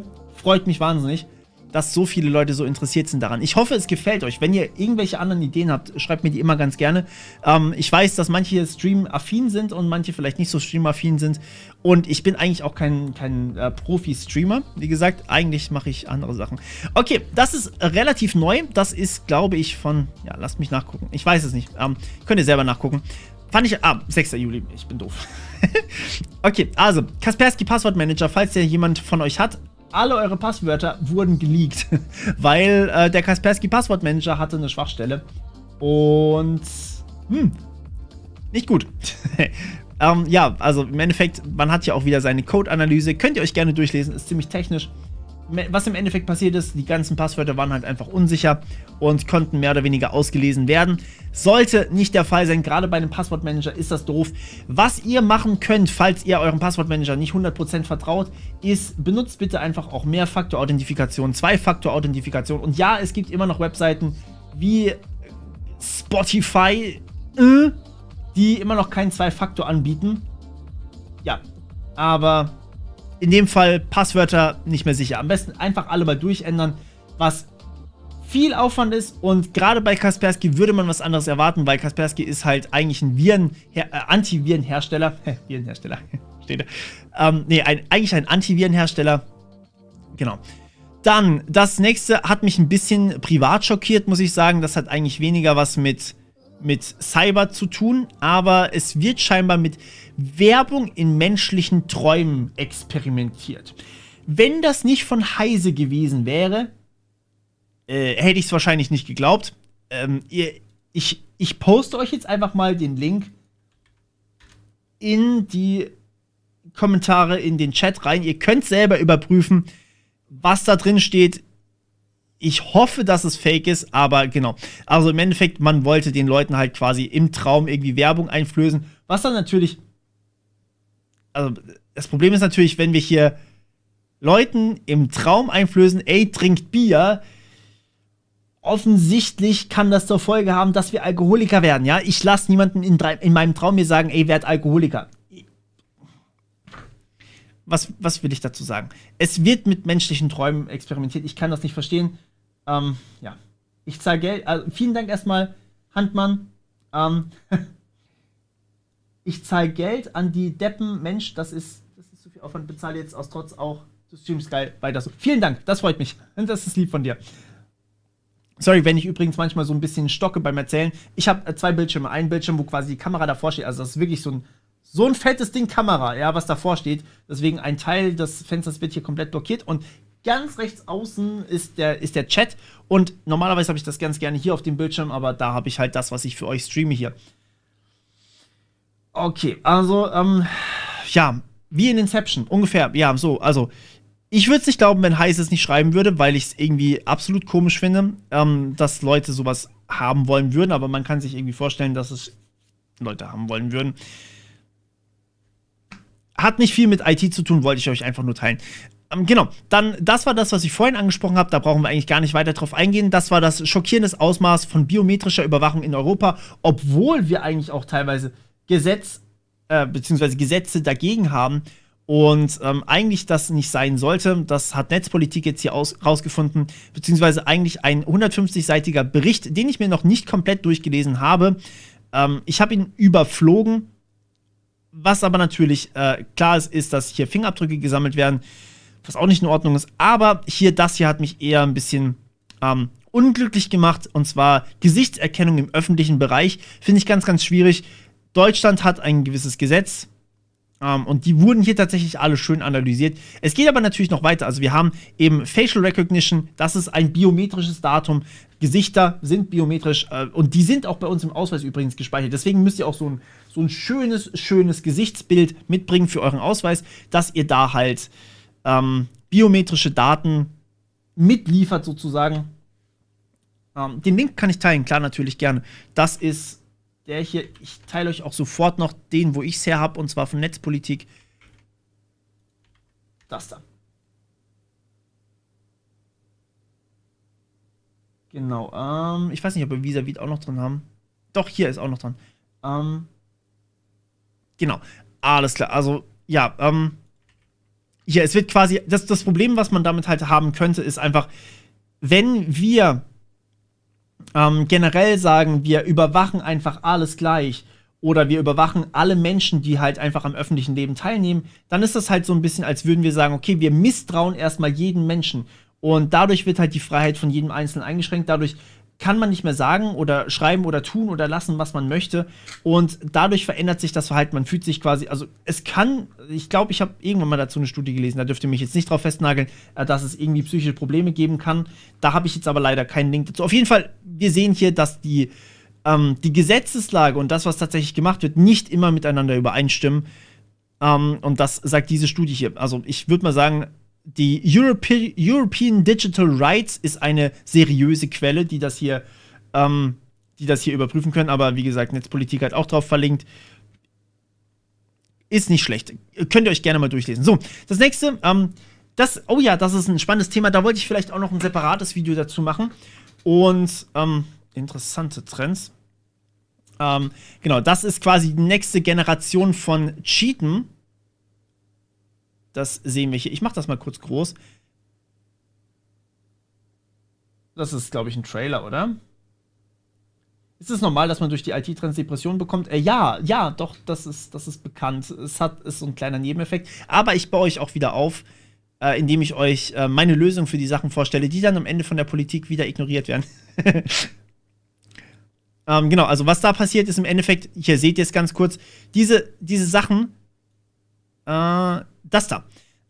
Was hier passiert, ist im Endeffekt Gesichtserkennung in zum Beispiel, also in einem Spiel. Ich glaube, das hier, ist es Call of Duty? Nein, das ist nicht Call of Duty. Ist es Call of Duty? Ich weiß es nicht. Ich habe lange keine Shooter mehr online gespielt.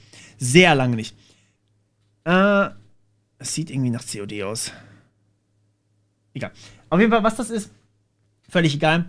Aber hier drin sieht man die Gesichtserkennung. Also im Endeffekt ist das einfach eine KI, die hier wirklich sagt, okay, wir messen jetzt oder wir gucken uns das Bild an, was ist da drauf, und dann versuchen wir eben die Gesichter zu erkennen. Und dann geht das Fadenkreuz automatisch in diese Richtung. Und das wurde scheinbar alles automatisiert, sodass man sogar auf Konsole das Ganze laufen lassen konnte. Ihr habt dann quasi einfach den Output-Stream, also ihr nehmt das HDMI-Kabel von der Konsole, packt das quasi in euer Cheat-Gerät rein, nehmt das Cheat-Gerät und packt das in den Controller, und der Controller, der gibt dann wieder seine Eingaben weiter an die Konsole. Und dadurch kann man natürlich cheaten, ohne dass es gemerkt wird, was natürlich ein echtes Problem ist.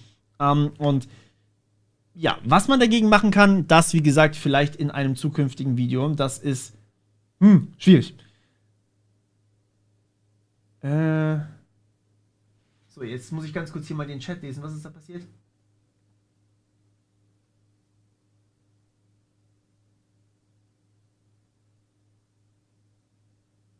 Okay. Also nichts Schlimmes. Okay, dann haben wir hier noch Visavit, Datensicherheit im Warteraum. Das habe ich mir tatsächlich noch nicht durchgelesen, das tut mir wahnsinnig leid.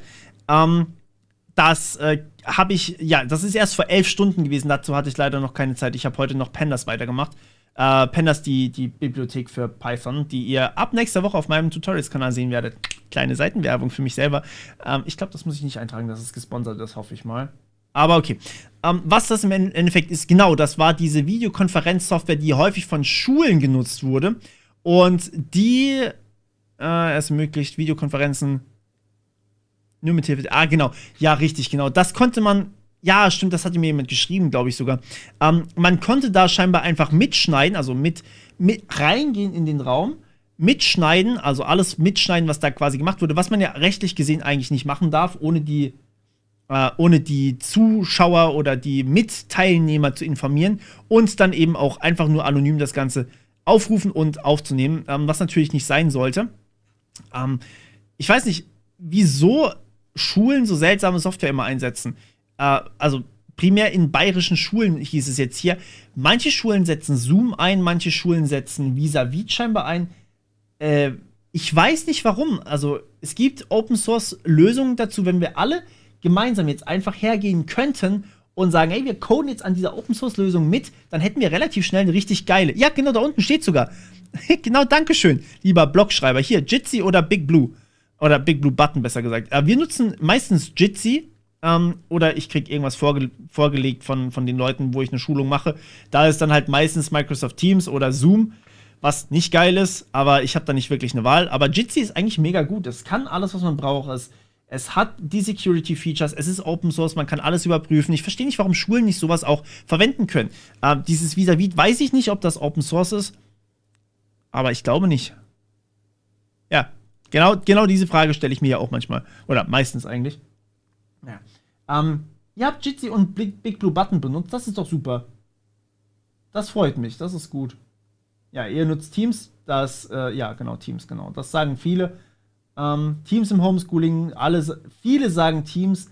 Jitsi und Big Blue Button sind tatsächlich eher selten. Big Blue Button habe ich, glaube ich, erst einmal benutzt. Ach, krass. Ja, nein, es gibt schon ein paar Leute, die bei sich in der Schule sowas genommen haben. Der Server war kacke. Jitsi benutzt so einen eigenen Server. Also du kannst natürlich auch von denen den Server benutzen, aber die Schule kann das auch selber hosten, wenn sie wollen. Und die können, glaube ich, auch mehrere Instanzen davon hosten, wenn sie halt natürlich dann die Leistung auch bereitstellen. Dazu müssten die Schulen halt einen Serveradministrator haben, der das dann macht, ne? Aber gut. Okay, dann das nächste. Da hat mir jemand gesagt, hey, bist du fit? Kannst du das bis heute Abend machen? Und ich so, krieg ich hin.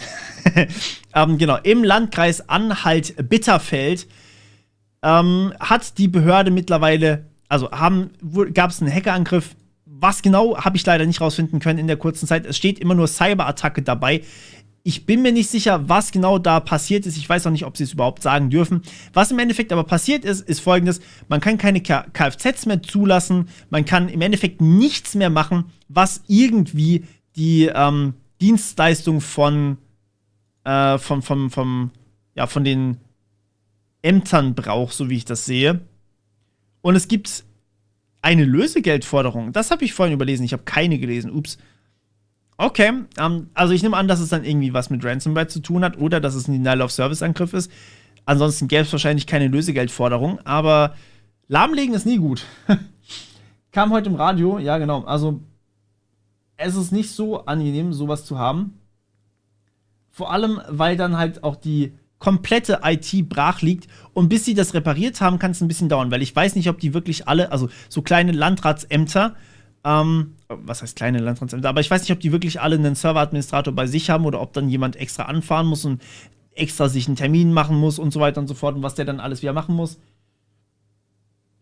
Warum ausgerechnet der Landkreis? Keine Ahnung. Es gibt halt leider viel zu wenig Informationen. Aber hier auch nochmal, das wäre auch nochmal so ein Punkt, warum man eigentlich auf Open Source setzen sollte.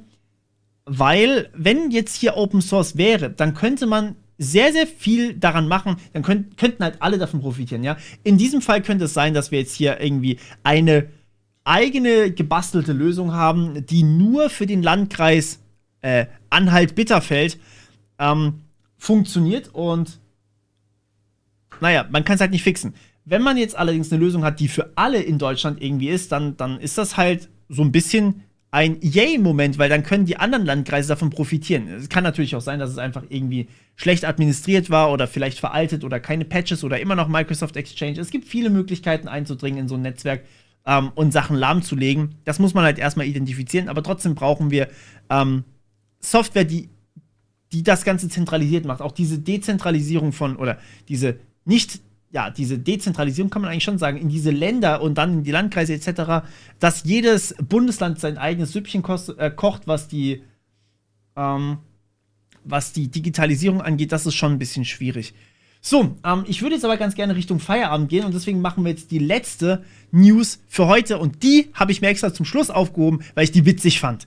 Und zwar ist auch übrigens von heute, und zwar 2 Männer kleben sich 256 Intel-Prozessoren an die Beine und haben sie einfach durchgeschmuggelt.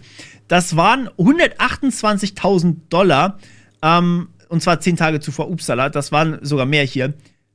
Also die schmuggeln scheinbar mehr und die haben sich das Zeug einfach an die Beine geklebt.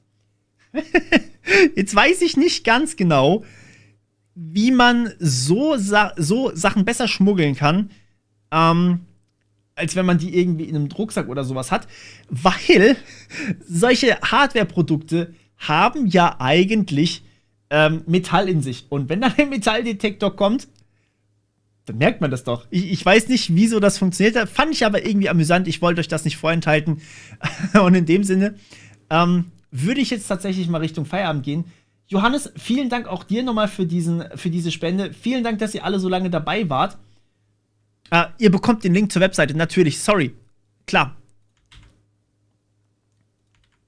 Vielen Dank, dass ihr alle dabei wart. Freut mich mega, dass ihr da auch so lange dabei wart und so viele Leute hier auch die ganze Zeit zugeguckt haben. Wir waren im Durchschnitt, glaube ich, auf ungefähr 400 Zuschauern, was insane ist. Das ist einfach mega toll. Und ja, wir hören uns wieder beim nächsten Mal. Wenn ihr irgendwelche Sachen habt oder irgendwelche News habt generell, ihr könnt mir immer auf Discord oder sowas die Sachen schicken. Wie gesagt, es kann sein, dass ich euch nicht antworte, aber ich werde es auf jeden Fall lesen. Und damit beende ich den Stream und ja, wir hören uns bis zum nächsten Mal wieder. Ciao.